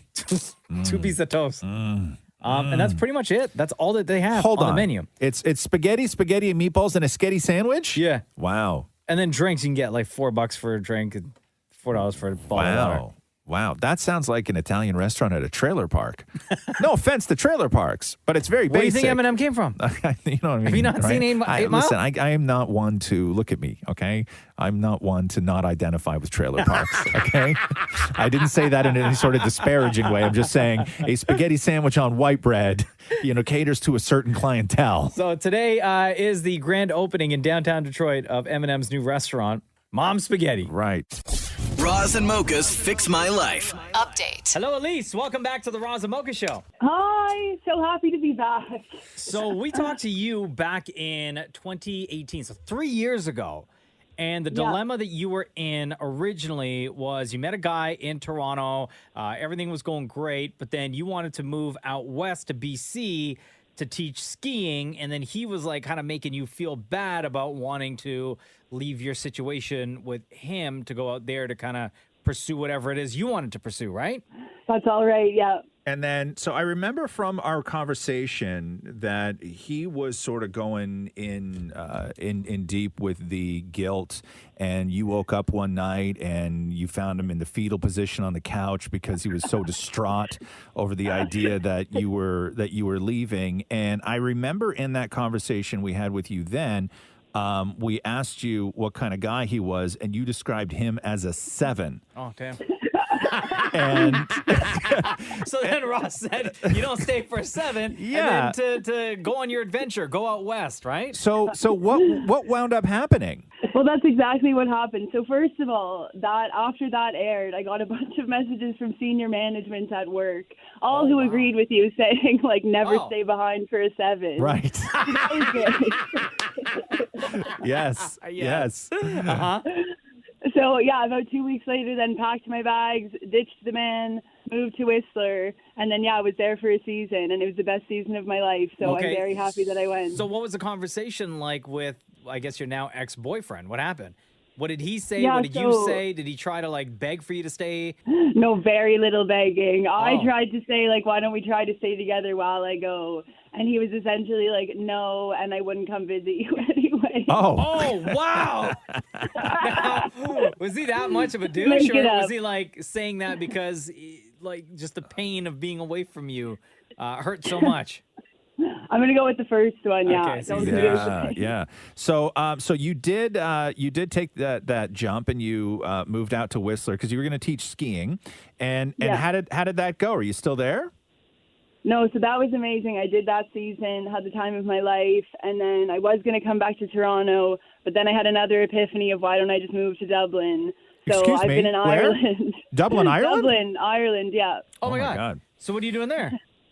So I've been there 2.5 years, back to consulting, back to a grown-up job again. And have you met a guy in Dublin? I did, but I also broke up with him 2 days ago. So not much has changed. No, only 2 days ago? What happened? Oh, it just wasn't working. And I wouldn't even put him at a 7 either, to be honest. I really got to ask my No. Okay, lower than a 7? Yeah, probably. So hold on here. Help us out here, and anybody else who may be a little confused. Is an Irish 6 equivalent to like a Canadian 8, or is an Irish 6 the equivalent to like a Canadian 4? Canadian 4, definitely. Oh, wow. No. Okay. What are you doing dating a 4 out there? Well, he's a 6 in Ireland, though, right? How long were you guys together over there? Just about 6 months. Oh, okay. And then, so 2 days ago, you guys broke up. You broke up with him, or he broke up with you? I broke up with him. What's your technique of dumping a guy? Because you seem to be pretty good at it. Oh, just over the phone. We had no choice. So, yeah, just a quick phone call. And you said what? Like, I'm dumping you? I just said it wasn't working. Like, I don't know how long I'm going to be in Toronto for. Yeah. That was pretty much it. Okay. But I did bring another Irish friend over, so she's with me right now. Wait a second. From Dublin. So you're in You're in Toronto right now? I'm actually in Muskoka right now. Oh, okay, cool. Okay, Yeah. so you're back and you have an Irish friend with you. Yeah. Right. Can she say hi? Sure. Hi, guys. What's the crack? Hi. Well, how do you put her on the phone for a second? Hi. Hi. What's your name? I'm Eleanor. Eleanor. How are you finding Canadian men so far? Oh, much better. Much better. What makes them so much better than Irish men? Pleasant surprise. I don't know. They're bright eyes, good skin. So would you agree with Elise saying that like an Irish 6 is a Canadian 4? Well, I can't bash my own people. Oh. Maybe a 5. Maybe an Irish 5. Okay. All right. Well, Elise, I guess the most important thing in all of this is your happiness. Are you happy? Oh, yeah. 10 out of 10 for happiness. Yeah. Now, 10 out of 10 Canadian or 10 out of 10 Irish? Both. Okay. That's awesome. What a great story. It's so nice to catch up with you, and we like people like you. We like the ones who jump and the ones who just say screw it and the ones who rebuild and reinvent, and we like people like you on this show. Well, thank you. It's all from that phone call 3 years ago, so it was a great decision, and I still listen to you guys all the time online in Dublin. You're the best. Thank you, Elise. Much love. Thank you. Bye. Roz and Mocha's Fix My Life. On Kiss. What's up? What's going on? Yeah. You don't look happy today. I don't know why. I am super tired. Beyond Your tired. eyes are like real sleepy looking. Yeah. I never seen you with such sleepy eyes. I don't know why, man. What'd you do yesterday? Nothing. No? No. I didn't even go for like a big walk or You're anything. all like glassy right now. Yeah. I didn't even drink. Nothing. Nothing. What happened? Nothing. I had pasta for dinner. Yeah, maybe was that it though? Still no. No? I still went to bed at like 8:15 maybe. Really, huh? Yeah. Yeah, you look and I real got sleepy 5 hours and 42 minutes of sleep. Jeez. I don't know what it is. No idea. You look- but I just feel I'm so out of it today. Yeah, you look like it. What can you do? What can we do to sort of snap you out of it, do you think? Nothing. I don't know, man. I need caffeine or something. I don't have a coffee, so. Have you not had caffeine? No. No? No, I usually don't have my first coffee until usually around noon. Yeah. I don't have What coffee do you in the think morning it's anymore. from? You have to have a theory. I think just built up tiredness. Built up from when? Yeah. I haven't touched it. No, I don't want your coffee. Thank you. Don't care. He doesn't want your coffee, Maury. That's super weird, dude. How long has that been sitting there, too? Yeah, that's like Mocha being like, man, I forgot my balloon, and you come in here, you want to try my balloon? I only blew it up once. No, I don't want to. I don't want an arrow bar. No. Stop. Enough with your food. You've not. What else do you have to contribute other than like? Oh, I Trying was to going to say I have a turkey sandwich. No, well, see, this is it's like turkey's going to make me more sleepy. Oh, because of the tryptophan. No, that's not an actual thing. Okay. That also sounds like a made-up word. Yeah. Well, no, it's not. That's no, I know like, it's a real word, but it's sounds a real made word. up. It sounds made up. Yes, that's like when I don't know. But was it Time Magazine all those years ago that destroyed Chinese food restaurants in one article? Really? When they talked about the Chinese food hangover that people get, and then all of a sudden people started blaming MSG for all these things. Yo, MSG. It was one article. It was one that had to be article. years ago. MSG did nothing but make you feel good. It tastes delicious. Can you still makes get it? everything. Yeah. Yes, of course you can. Oh. Yeah. You can buy it like It's in a not big. illegal. You can No, buy. but when you walk by restaurants, there's a big X through the word look, MSG. okay, so here's the thing about the big X through MSG, okay, is that sign is a complete scam, right? So what happens is they're going to tell you, and it always says no MSG added, right? That's fine. So maybe they don't have the giant tub of MSG where they're scooping it in to everything you Not eat the Costco size, by the spoonful. But every can and powder and sauce and blend and everything that they bring into that restaurant will already have MSG in it. little bit. No, not even a little bit. Yeah, so when they say no MSG added, they're not adding it. But everything they buy has it already added to it. Okay? So we still get a little bit of that flavor. You do. That's why stuff tastes so good. Well, nobody told us that. That's why stuff tastes so good. But that's why the though. word added has been added. Exactly. But but it was one article that destroyed Chinese food restaurants back in I don't even know what it was, like the early 80s or something like that. And ever since they've had to fight this whole like smear campaign. Stigma. Yeah, they had to like spend money on neon, right? You shouldn't have to spend money on neon. MSG neon, but every Chinese food restaurant in the world had to spend money on MSG neon because of one article. Why was this not a big protest to like end the end the fight? Protest? No. Anyway, it's back not, to Mocha. Anyway, give me more MSG. Yeah, give me more. Yeah, right. Maybe that's what I need in my life. Roz and Mocha's Fix My Life. What advice can you guys give me? Okay, so my question is, got a problem you can't fix? Roz and Mocha got you. Hello, Joanne. It's Roz and Mocha. Hi. How you doing today? Good, how are you? Good. What is your situation? What's going on in your life? So I've moved away, and my friends have basically forgotten about me. Oof. Yeah, you wrote this. Hey, Roz and Mocha, Fix My Life. Huge fan of the show. Listen every day. I moved to Bradford when I was 19 and was just starting college. Life was great until you officially moved back and your friends just ghosted you. They were hanging out and going on road trips, and you felt honestly left out. You say that it's been really hard to make friends, especially in a brand new city, and you've tried to reach out to your old friends and have had no luck. And it hurts because you just found out that your ex-best friend is getting married and you were the last to know.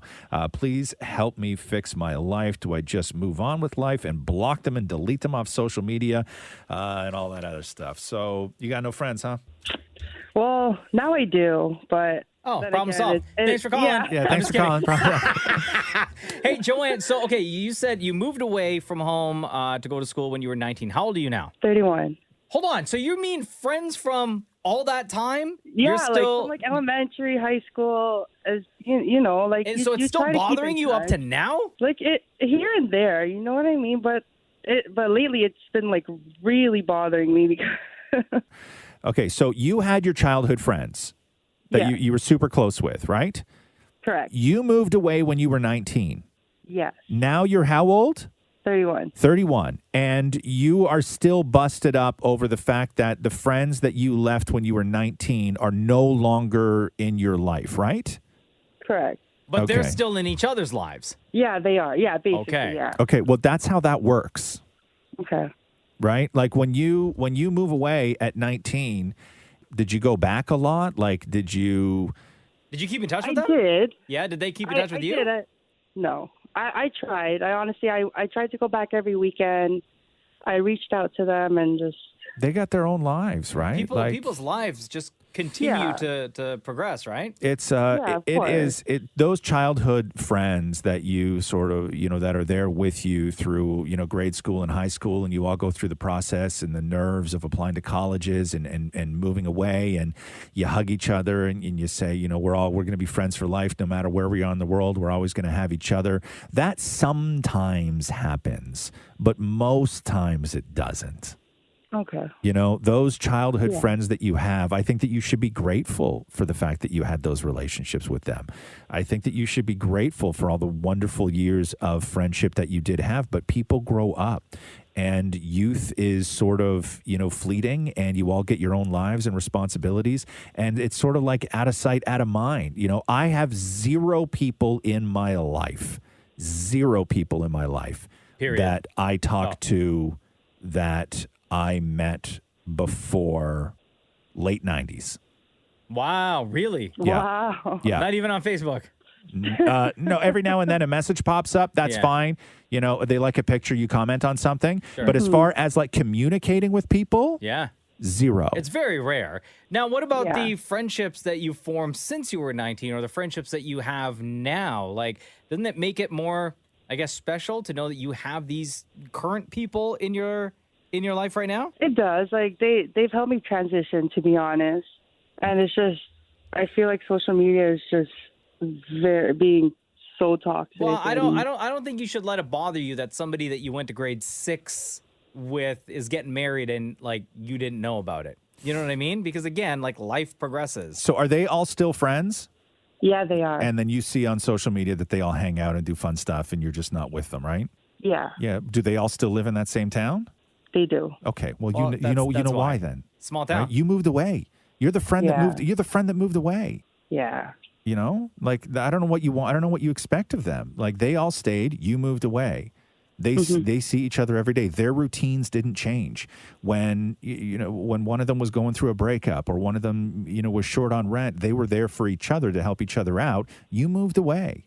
That happens. And don't beat yourself up about it. You went off to live a life. I say don't focus on the past and just appreciate what you have in your life right now and the friendships and relationships that you've been able to develop and maintain right now. Like those are the people you should be focusing your energy on.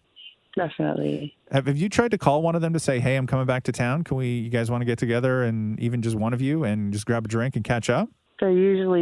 Their response is that they're usually busy. Oh, yeah. Okay. Well, maybe move on. We've said this a million times on this show. Sometimes friendships aren't what you think they are, and unfortunately, not all friendships are forever. Sometimes people just come into your life and they shake it up for a little while. You become a better person, they become a better person, and then you both move on. That's friendship. Yeah. All right, Joanne? Yeah. You guys, honestly, that actually helps me to, like, it's just been like a huge burden, and just talking to you guys and just getting your opinion has really, really helped me. Yeah. Just let it go, girl. Live your life. Live your best life. I will. All right. You take care, Joanne. Perfect. Thank you so much, guys. Bye-bye. Roz and Mocha's Fix My Life. On Kiss. All right, let me look around. Yeah, everybody's here. All right, cool. We're all still here. Hey, Mocha. Yeah. You ready? Uh-huh. Let's do the news. The Roz and Mocha Show podcast. News break. So on Friday, like all hell broke loose on The View. When they were live on air, the producer pulled 2 of the co-hosts, and then Joy explained after the commercial break what had happened. So here's what went down. Okay, we're back. And there seems to be something happening here that I'm not 100% aware of. Can someone please apprise me of the situation? I need the 2 of you to step off for a second. Okay. Anna and we're going to bring Sonny you back later. have to leave. Yeah. Yes. And we'll tell you why. More information later. It's a tease. We'll tell you why in a couple of minutes.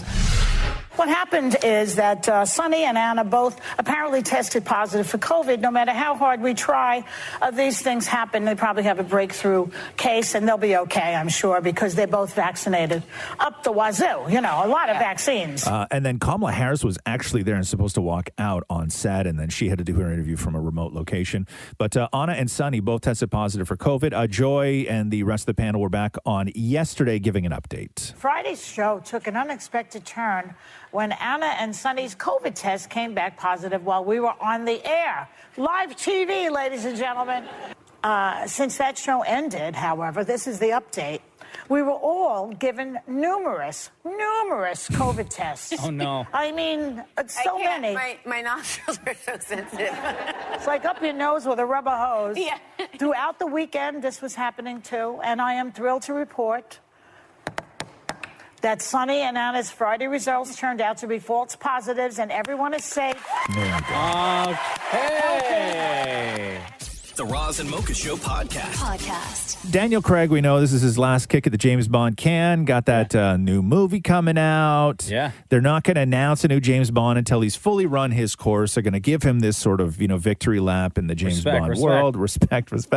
But how does Daniel Craig feel about the idea of Hugh Jackman becoming the next James Bond? So this is Daniel Craig from an interview where it's really all supposed to be about Daniel Craig. You're not supposed to sit down in front of Daniel Craig and start asking Daniel Craig questions about things like Hugh Jackman. You know that everybody's now going, who's going to be next? Hugh Jackman told you just to enjoy it. He's not going to be it. Oh, damn. Is that stipulated? Over my dead body. It's not going to be him. Oh, wow. 007 don't want it. The Roz and Mocha Show podcast. So what are the most popular movies on Netflix of all time? Now, keep in mind that when Netflix is very sort of close to the vest with their viewing numbers and what they release and what they do not. But Of all time?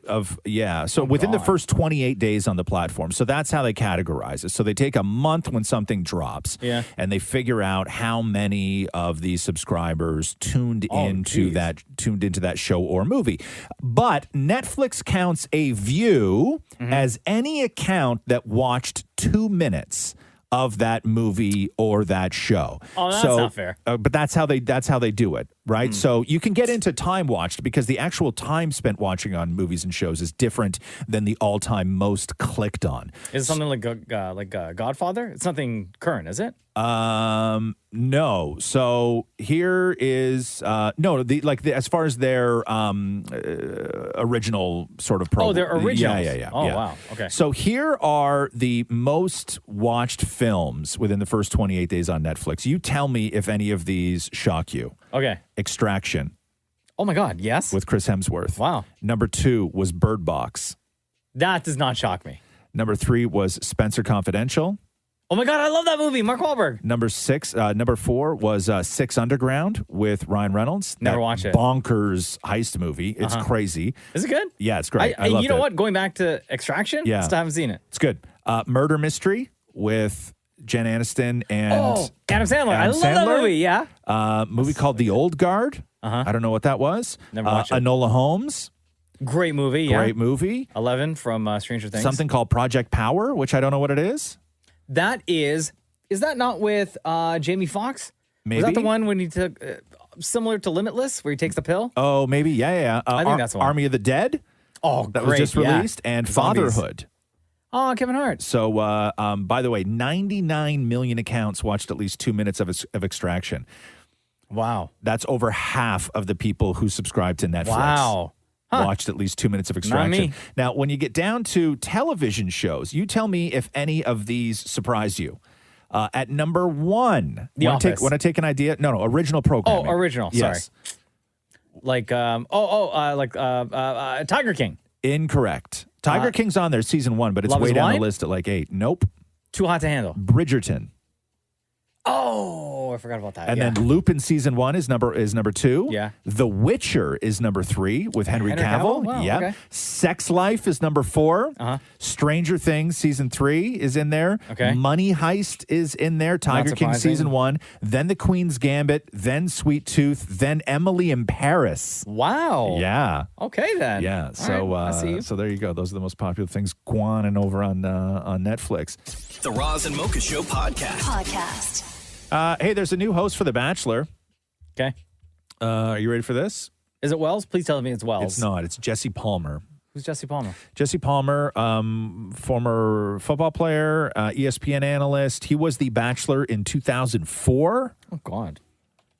If you remember Jesse Palmer, he's been a part of the ABC network sort of family for a very long time. Oh, this guy. Yeah. Yes, Yeah. I do know him, and I like him. Yeah, so he said this, his quote is, "For more than 20 years, The Bachelor has brought the world dozens of unforgettable love stories, including, at one time, my own. Falling in love is one of life's greatest gifts, and I am humbled by the opportunity to return to the show as host this season to offer the newest Bachelor advice gained from firsthand experience, and I am grateful to play a small part in his journey." Hey. Yes, no, I do recognize him. I've seen him on like Good Morning America and stuff like that. Yeah, I don't know how people feel about this because I think that they were really liking Caitlyn and Tayshia. Mm-hmm. So I don't know. They made it very clear. Why can't they that do both? Why can't they have? They may be the sort of consultants. Yeah, still. because I think the women in the house, like that. That support, coming from Tayshia and Caitlyn, right? Sure, yeah. I think you can do both. But there you go. Jesse Palmer is the new host of Bachelor Nation. The Roz and Mocha Show podcast. Daniel Craig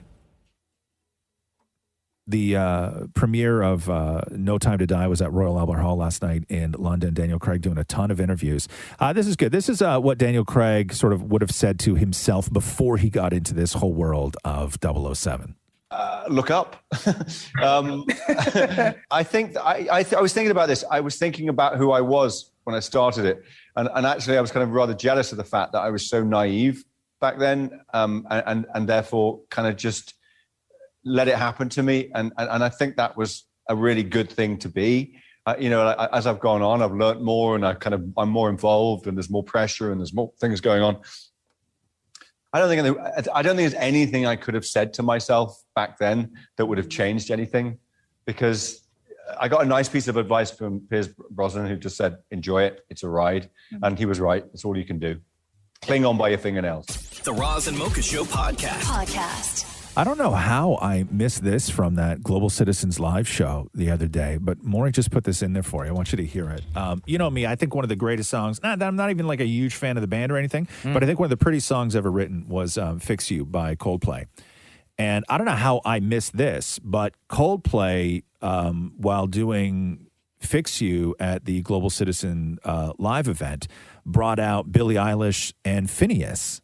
Oh, really? To sing the last chorus and that sort of big part at the end. Listen to this. Please welcome Billie and Phineas.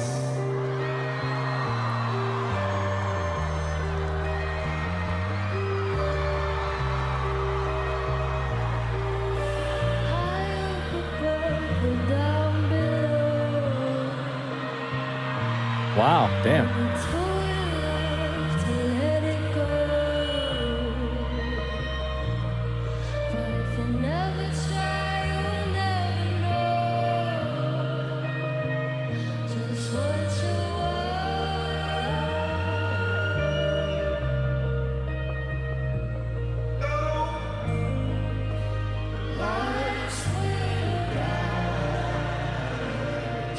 God, people in a crowd love singing this song. Yeah, big time.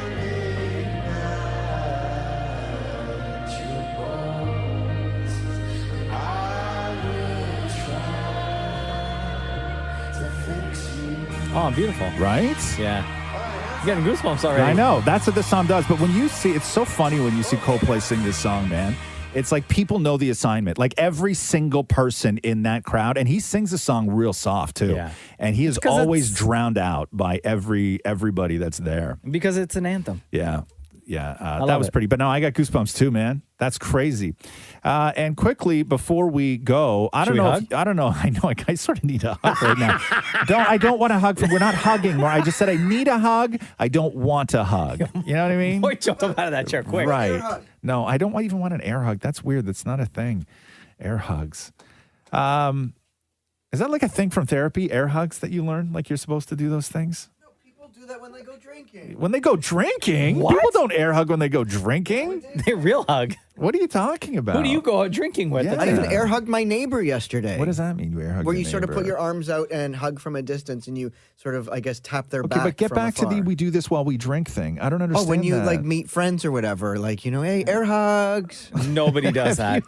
If I feel like hugging a friend that And I'm you say meeting it like that, for a Mocha? drink, Yeah. no, we are hugging for real. Yeah, you've never air not hugged now. somebody. You've No. never no. Air hug. Is that how you say it too? Yes, just of like course. that? And Yes. and everybody knows? You just like and do you the put thing? out your arms and tap tap. I've never air hugged before. We'll just put your arms out. We'll do it now. I'm not air hugging you now. Believe me, Maury, if I air hug for the first time, it is not going to be you. I'm going to Air try. No. The Roz and Mocha Show podcast. Man, I just saw a headline for one of these articles that I just don't even want to click on. Let me read you this headline. I've not read the article, but I'm going to read you the headline. Go. Quote, the reality is we're creating God. An interview with a Silicon Valley super geek who believes we face an apocalyptic threat from AI. I'm not clicking on that article. I believe it. I'm not clicking on that article, man. I can't. You see what Boston Dynamics is doing with them robots that they're building, right? Oh, I know. I think that's what this is all about, too. Is The there robots that are doing the parkour and like shooting hoops. They're and creating things that learn from us, and they learn faster than children, and they learn faster better. than computers, and they learn faster. They're also machines that could crush us. Yeah. Yeah. So anyway, so that is that. That's a terrifying headline, but I won't get into that. The Roz and Mocha Show podcast. LeBron James says that he is now vaccinated fully against COVID-19, and he admits that he was initially very skeptical, saying, "But after doing my research and things of that nature, I feel like it was best suited for not only me but my family and friends. That's why I decided to do it." And at Media Day yesterday, he also put his arms, those big hands, out in the air and was like, "I am not telling anybody else what to do. I'm not that guy." Yeah. He does not want to be an advocate, but he did come clean that he has been fully vaccinated as well. So there's that for LeBron. The Roz and Mocha Show podcast. I had no idea about this. You know, every now and then when you see it usually trending on social, or somebody will make a post where different places still have these weirdo laws on the books. You know, like you'll find out some town you're still not allowed to, walk a dog on a leash, or you're not allowed. Oh, sure. Yeah, these silly little rules. You're not allowed to, have your grandmother in the back seat of the car, right? Like these just dumb rules, right? Grandma sits in the front. Your grandma's got to sit in the front, no matter who you're with, right? Yeah. But so down in Kentucky, surprise, surprise, when an elected official is sworn in, and they take the sort of oath, making them a full-fledged public servant, they have to swear that they've never been in a duel. Like an old-ass duel? Like with swords and stuff? With a back-to-back 10 paces, turn around and shoot. Oh, like a shooting duel? Yeah, like a duel. Listen to this. And I do further solemnly swear that I have not fought a duel with deadly weapons within this state nor out of it. That I have not fought a duel with deadly weapons within this state or without of it. Nor have I sent or accepted challenge to fight a duel with deadly weapons. Nor have I sent nor accepted a challenge to fight a duel with deadly weapons. So help me God. So help me God. Okay, but you can hear people there. It's ridiculous. And even the woman reading it all out, they're all like kind of giggling. Yes. They all know it's... Yes. Not only do you have to... aren't these the people that could then take that wording out of... No, that stuff's actually harder than you think. Out of this inauguration or whatever it is? It's not just one individual that has the power to do that. That's why these things stick around for as long as they do. Dumb. Yes, it is dumb. But my favorite is that not only do you have to swear that you've never been in a duel, but you also have to swear that you never challenged somebody to a duel or accepted an invitation. Yeah. And maybe it didn't work out, right? Like maybe the duel didn't happen. Timing was off, whatever. You know what I mean? Oh, I forgot. I got to go pick up my kids today. Yeah, I can't fight you after school because I got to take the bus, right? Those bus kids always got out of fights, man. You can nobody could ever kick a bus kid's ass. They always had to get on that bus. It was all us walkers that got beat up after school. The Roz and Mocha Show podcast. Britney's dad is no longer her conservator. Hey, this is exactly what we wanted, right? Yeah. For So years. this is sort of like the first big step. There's still one more after this. So yesterday in court, it was made official that Britney's dad, Jamie, will no longer be her conservator after 13 years of overseeing everything in her life. A judge has named CPA John Zabel to oversee Britney's finances temporarily, this according to BuzzFeed. And next up will be November 12th, which is when they are hoping to have the conservatorship completely terminated. This is Britney's lawyer, Matthew Rosengard, out in front of court yesterday. Mr. Spears himself in his last filing said not once or twice, but 3 times that no mental evaluation was necessary. Britney doesn't believe a mental evaluation is necessary, and I certainly don't. So that's telling. So you believe on November 12th that could be a date for termination without any further orders along those lines? That's the hope and expectation, Thank correct. you so much. What today was about was suspending Jamie Spears, receiving the files, receiving the communication between between Jamie Spears and his representatives, and we succeeded in every regard on all of those fronts. So Jamie Spears will now have to hand over all files related to Britney's conservatorship over the past 13 years. Britney's fiancé, Sam Asghari, simply posted on Instagram, "Free Britney, congratulations." Wait, so they're not going to appoint a new conservator, Are they? Right now. Or is Britney going to actually be free where she is in charge of her own life, her own money, her own empire? That we won't find that out until November 12th. Gotcha. Right? Because right now, her father was removed as her conservator, but the conservatorship is still in place. So what they've done... So November 12th is when we find out. November 12th. If all of that is completely gone. Gotcha. Yeah, Okay. So November 12th is the date. My God, if this isn't an ad for what a good lawyer can do. Britney's had a court-appointed attorney because she wasn't allowed to pick her own lawyer for 13 years. Wow. Right? She was finally able to hire her own lawyer. And within, 3 months? Yeah. Done and done. Done and done? Almost done. Right? But process moved along. Yeah. Hell of a lot faster. Yeah. The Roz and Mocha Show podcast. Vanilla Ice has teamed up with Samsung. For what? So Samsung is... like a new phone or something? No, I guess they're trying to clean up its brand a little bit with a more environmentally sustainable refrigerator. Oh. And okay. So they've created this new fridge, and it's all customizable with like all sorts of different panels and stuff you can put on the front. And I guess power-wise, it's more environmentally friendly. And so they partnered with Vanilla Ice to redo Ice Ice Baby for a new track called Reduce Your Ice Ice Baby. Ice Ice Baby. Ice Ice Baby. All right. All right, stop. Long-term solution. Ice is back with a brand new invention. Something grabs a hold of me tightly. Energy efficiency daily and nightly. Will it ever stop? Yo, I now know. Turn down the freeze and I'll glow. Just 1 degree, I raise a temp like a vandal. Climate friendly, wax a chump like a candle. Dance. I'm warming your brain like an organic mushroom. Chilling. Impact positively. Anything less than the best is equal felony. Love it or leave it. You better sustain. Turn up the temp. The kid don't play. If there was a problem, yo, I've solved it. Check out the hook while my fridge resolves it. Okay. Yo. Get that money, Vanilla. Get that money, Vanilla Ice. Get that money. I'm not mad at it. The Roz and Mocha Show podcast. A Netflix exec named Ted Sarandos was at a conference yesterday called Code Conference in Beverly Hills, where he was talking about the spin-offs that they have planned for Stranger Things. And one of those spin-offs could be Millie Bobby Brown getting her own show. What? Like that character getting 11? her, so spinning 11 off from Stranger Things. Like, I wonder if it's going to be beyond what we're going to get in season 4. Like, will season 4 be it for the main kids, and then maybe 11 gets her own series? I'm going to throw something out there that's a little controversial, which is that season in whatever the next season is. 4, yeah. All new kids. Wait, what? No. All new kids. It needs all new kids. All new kids, all new mystery, all new everything. But they've already had... No, season 4, so you mean beyond this? Beyond this. Oh, okay, gotcha. Beyond gotcha. this. Okay. Beyond this. Stranger Things needs to be all new kids. Huh. It needs to take place maybe early 90s, right? You get that whole kind of thing. There's still no internet yet. You spin off 11, give her own show, so you're still sort of grounded in that original Stranger Things. I think this one...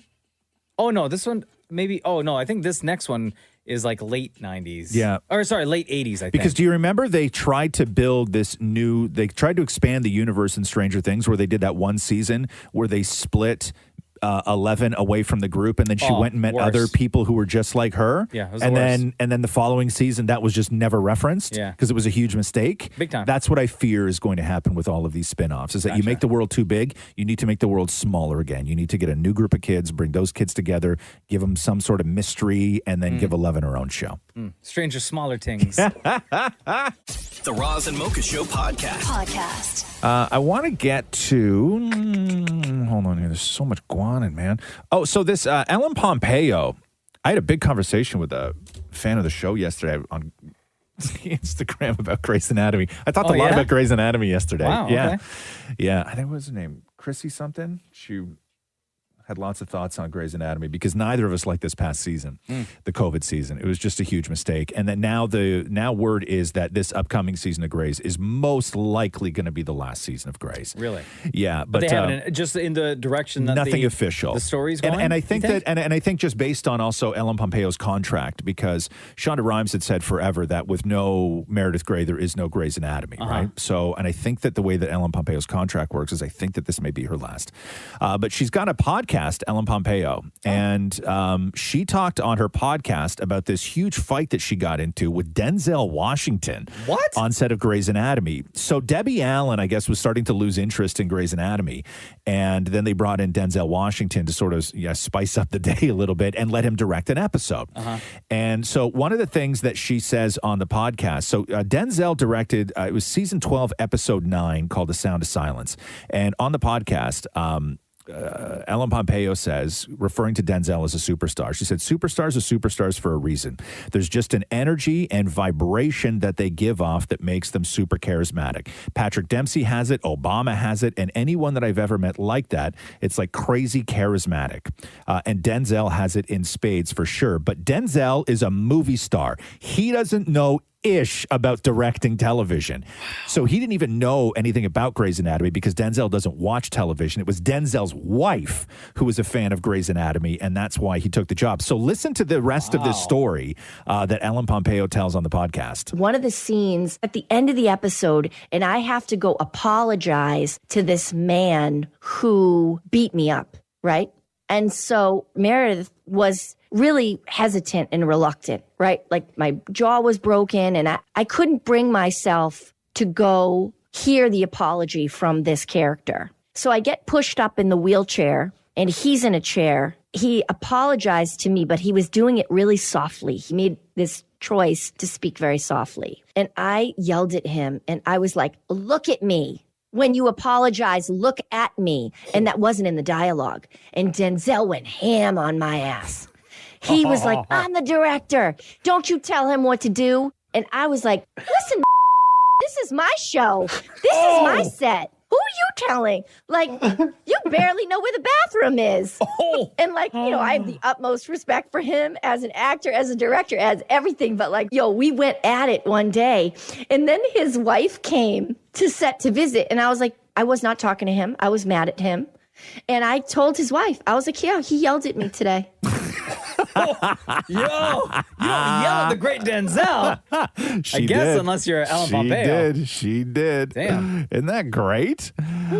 The Roz and Mocha Show podcast. A Danish artist was given $84,000 by a museum to use in a work of art. Now, when he delivered the pieces back to the museum, it was not as promised. So what they wanted him to do was create two of his previous works that he had done in 2010, which in the pieces used actual amounts of cash to average out the incomes of two different countries according to what people make and what's quality of life when it comes to money. So he created years ago these two pieces of work that had actual money in the pieces of art to sort of say this is country A, this is country B. One was a giant canvas, one was a small canvas. Okay. So again, they wanted him to recreate these. So this museum gave this artist $84,000 when he delivered the pieces that he was supposed to make.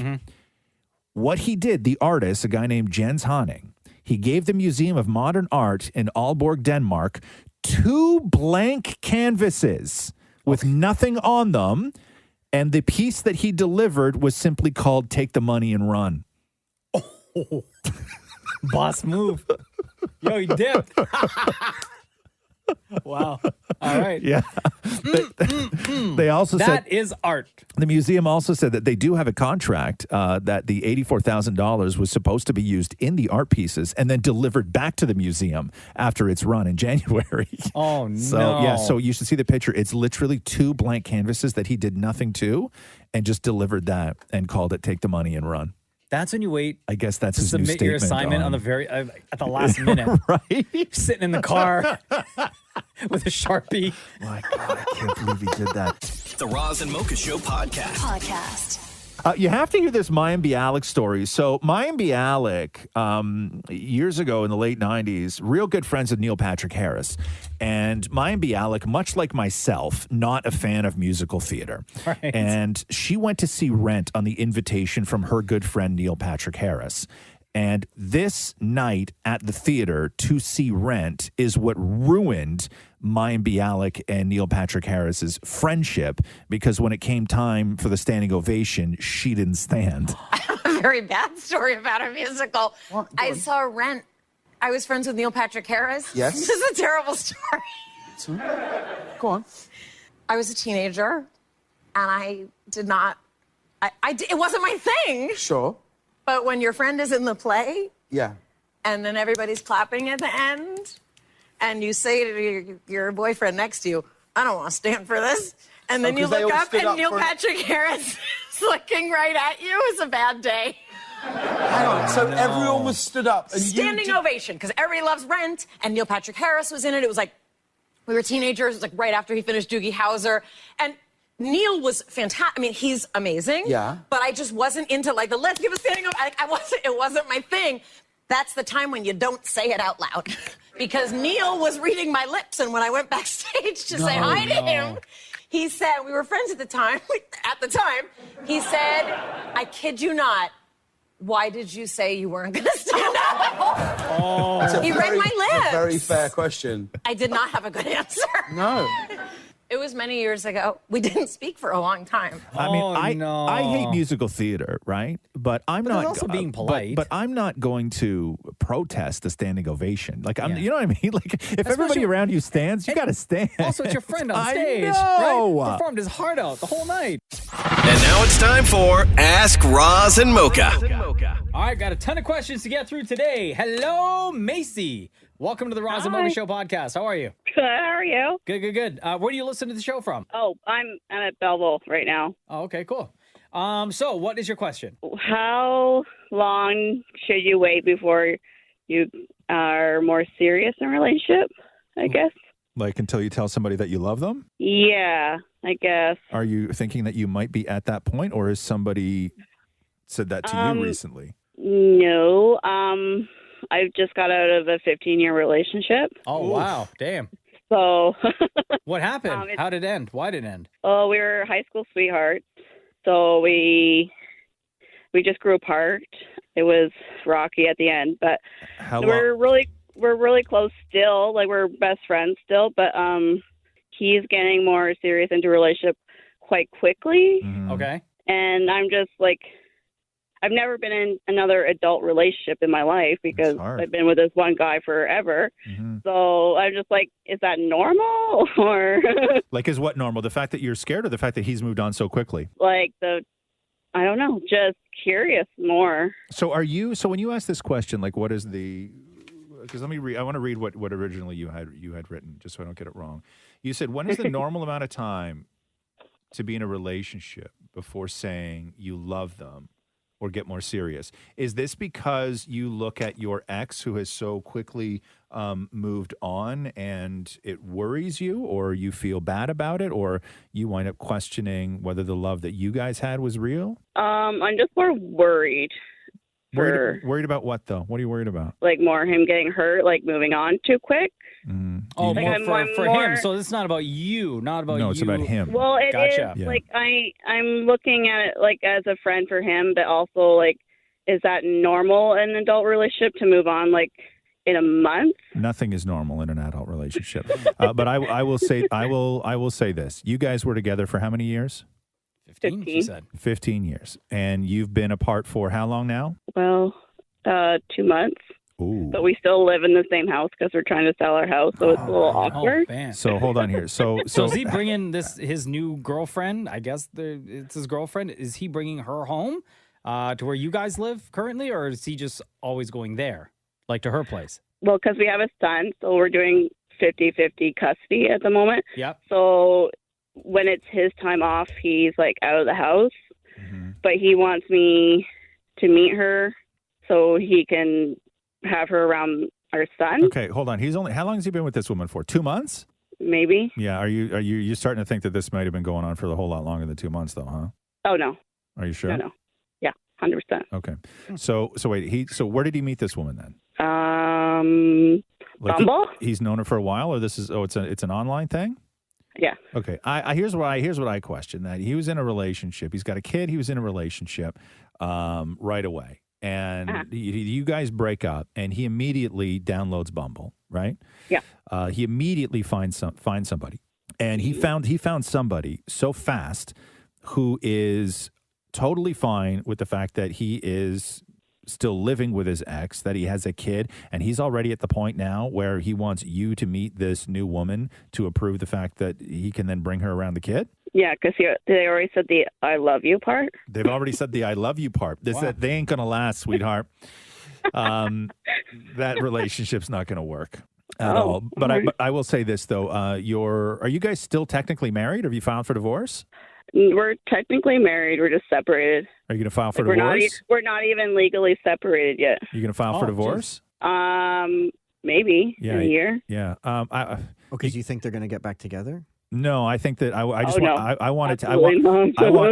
think that what this comes down to, and what I really want to say to you is that you guys have a kid in common, and you have to, both agree that you will do everything in your power to not screw up that kid. But other than that, your ex is not your problem. Yeah. Don't worry. Sure. You shouldn't be sitting here stressing over his, jumping into a relationship. You shouldn't be stressing over that stuff. You should take care of you, and you should take care of that kid. He is not your problem anymore. Yeah, for sure. And I'm 100% agreeing with you. It's just more, is this person, because it was a weird beginning of the relationship, so I'm questioning it because it got a little attached a little quickly, like first date, first time being together was like, it's new. Yeah. Right? So I'm like, is this person okay? Like, I know, like, she has a kid and she has a good job, I guess, but it's like, I guess I'm more mother bearing it. Yeah. Well, then because no one's been around my kid other than me. Tell him that. Tell He should know that, him yeah. And you're allowed to have those feelings too, right? Absolutely. Yeah. But I think to answer your question, what's a normal amount of time? I guess it depends on the individuals involved and their situation. I think it varies. I was going to say exactly 2 months, and your ex is doing everything right. He's such a jerk. Thank you, Macy. Can you ask the question? Yeah, between Roz and Mocha, who's your favorite, Macy? Roz. Nice. I love him so much. I love you too. Oh, look at that. You only been on the phone with us for 6.5 minutes. Yeah. I listen to you guys all the time. Like, you guys are my favorite time of day. And, you guys helped me get through the separation a lot easier. Oh, girl. Yeah. But, no, I freaking love Roz. He's, at the top of my hot celebrity list. So, girl. I just love him. Roz, she's single. Well, she's technically, the husband still lives there. There's a lot going on. Anyway, thank you so much. I will always take that win. So weird. It would be so weird, right? You know what I mean? Well, and I'm such an honest guy. I'd have to tell Catherine about it too, and then it would just be. Going to Macy's house today. No, it'd be super weird. Thank you so much for calling in, and thank you so much for being honest with us. It's great. Okay, thank you. Okay. Have a good day. Yeah, bye. Bye, love. Sam Morgan says here, is there a story behind Damn It Maury and Damn It Matthews' Damn It nicknames? I'm a new listener. So, Sam, welcome to the Roz and Mocha Show. We've been doing the show now for just over 12 years. Mm-hmm. We celebrated our 12-year anniversary at the end of August. So, Damn It Maury has been with us for 10 of those 12 years. And 6 months. And 6 months. That's right. Maury's been working in radio for, I don't even know how long. 26 years. 26 years, he says.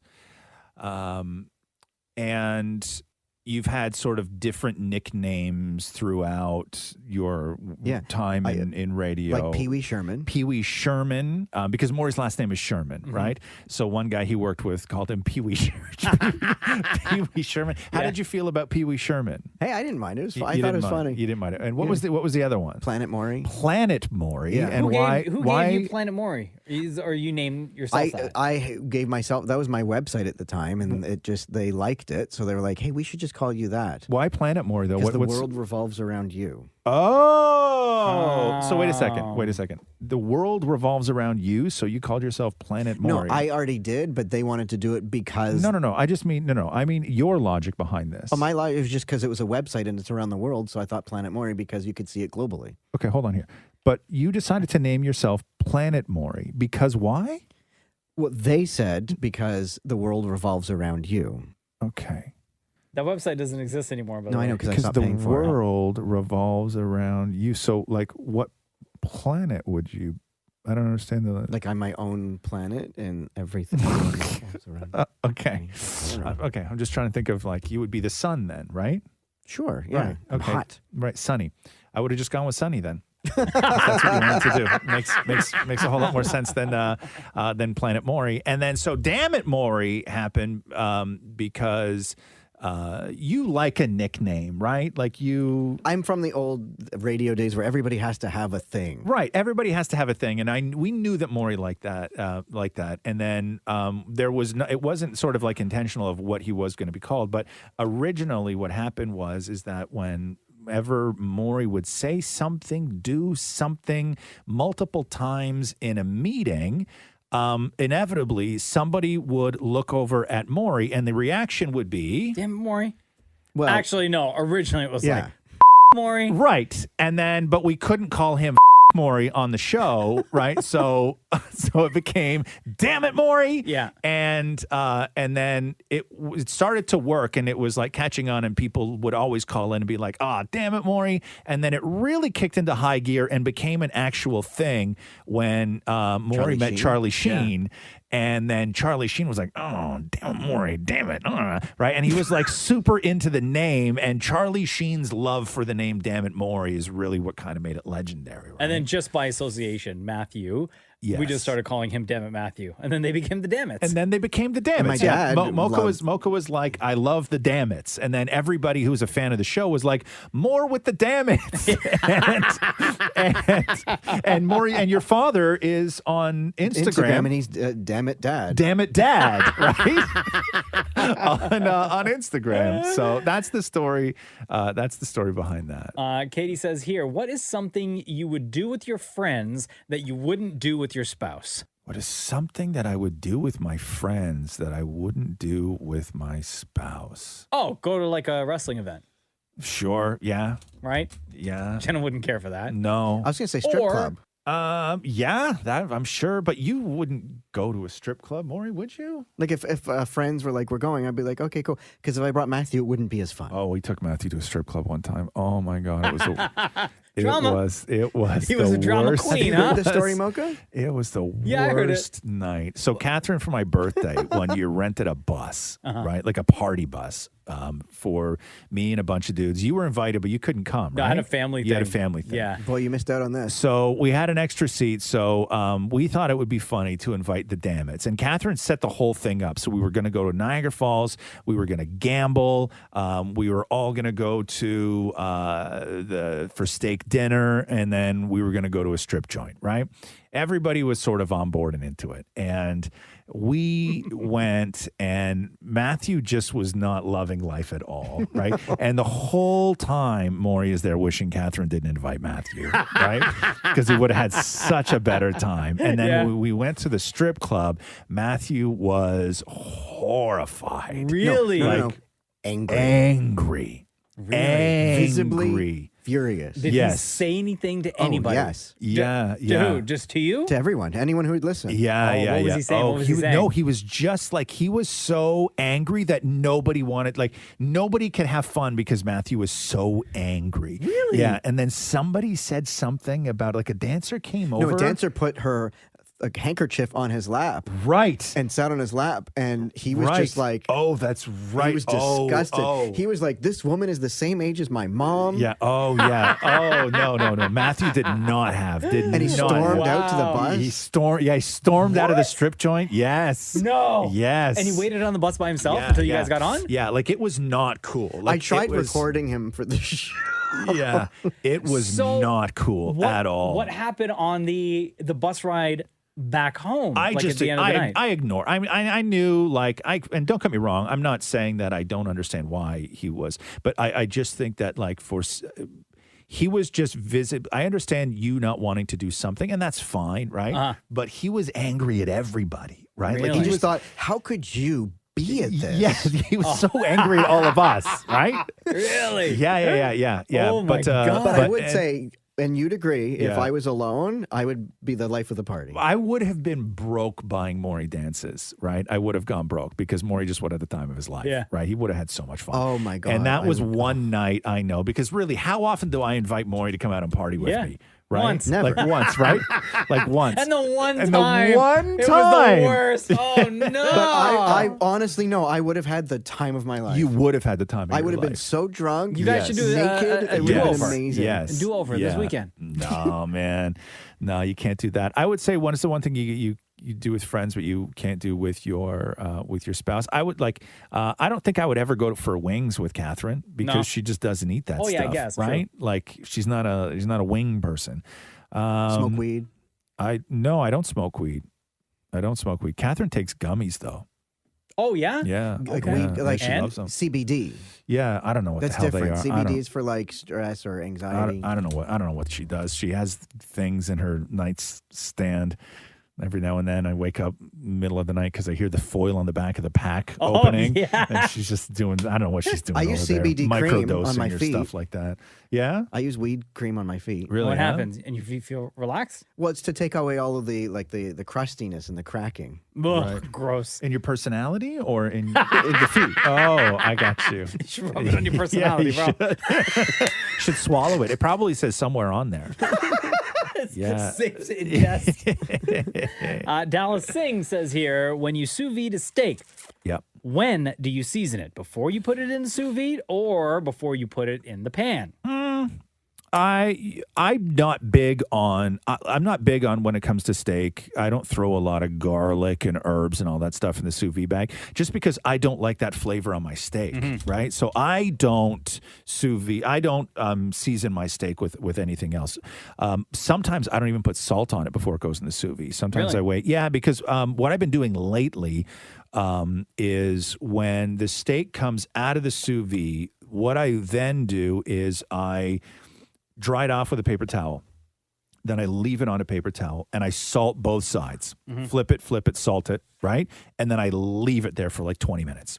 And what happens is the salt draws out all that moisture. Then I bat it down with another paper towel again. Then I throw more salt on it and I let it sit there for another 20 minutes. Oh, wow. Right? Damn. And then or in the fridge, whatever it is. And then so that salt draws out all that moisture.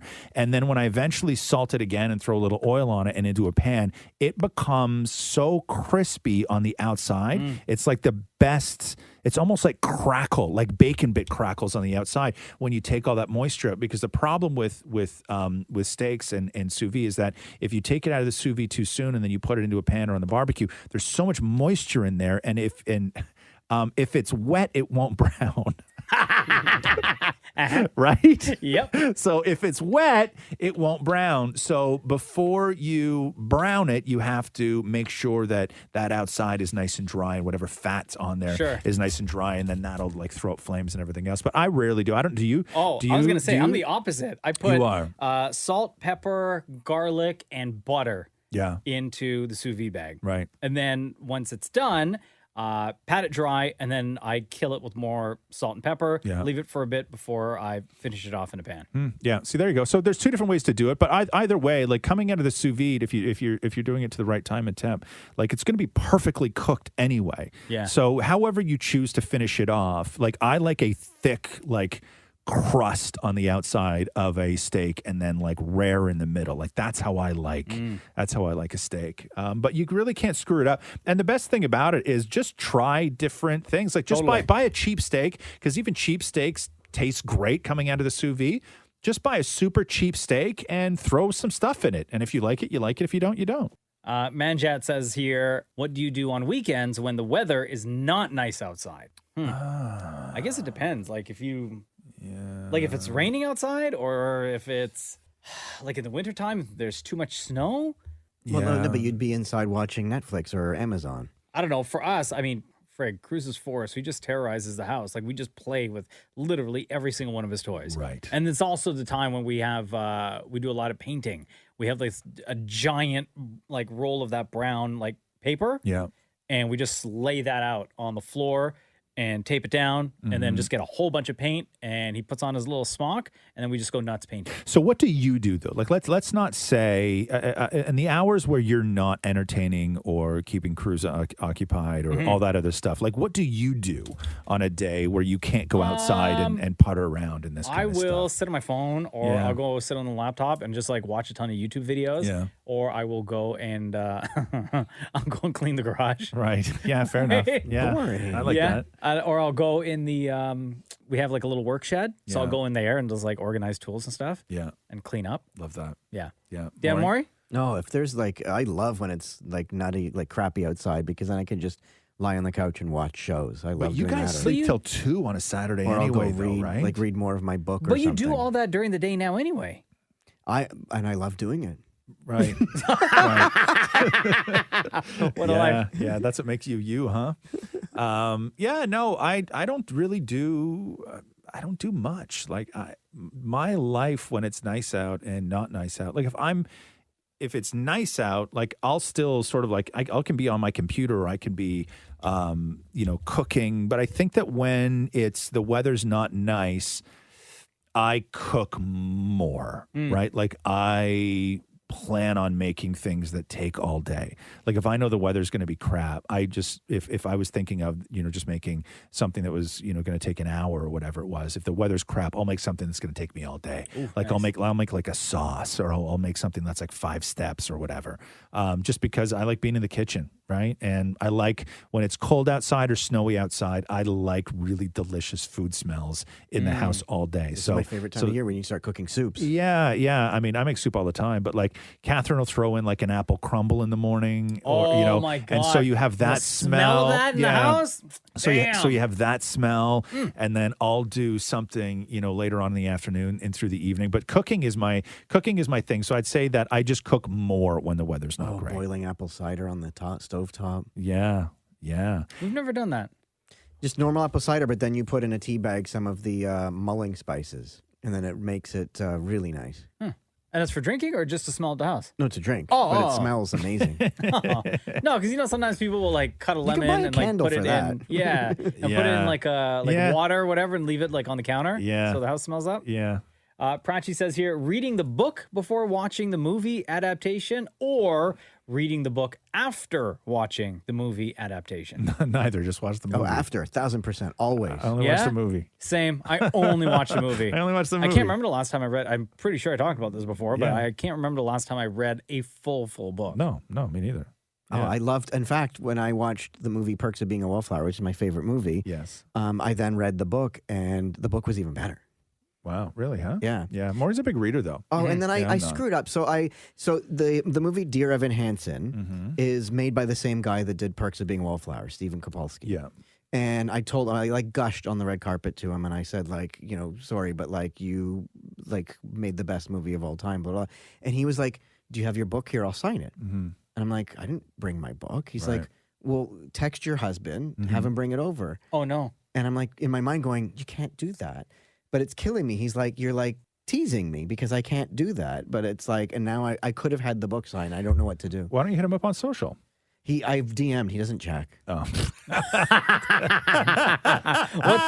the book that you're reading right now? I'm reading another, like, 2,000-page Andy Warhol book right now. 2,000? How many Andy Warhol books have you read? How much more stuff to learn about this guy? I have 4 more Andy Warhol books to go after this one. Seriously? Wow. Like, I'll And are read you learning- my goal is to read every book on him published, even if it's the same story over and over again. Are you learning new things about him with each of these books? Or Absolutely. it's like pretty much I the same learned, thing? I learned what cologne he wears, and then I went and bought a $3 sample of it. Wow. And if you want to Good know, job. it's Eau Sauvage by Dior. Oh, there you go. Sauvage. Hit us up on Instagram at Kiss925. This is where we get the questions from some, the questions that you're asking here, and we'll get one of you to ask your phone to the room on the phone. Thank you very much for listening. This has been the Roz and Mocha Show podcast. Thanks for listening to the Roz and Mocha Show podcast. Catch the guys live Weekday mornings from 6 to 10 on Kiss 92.5.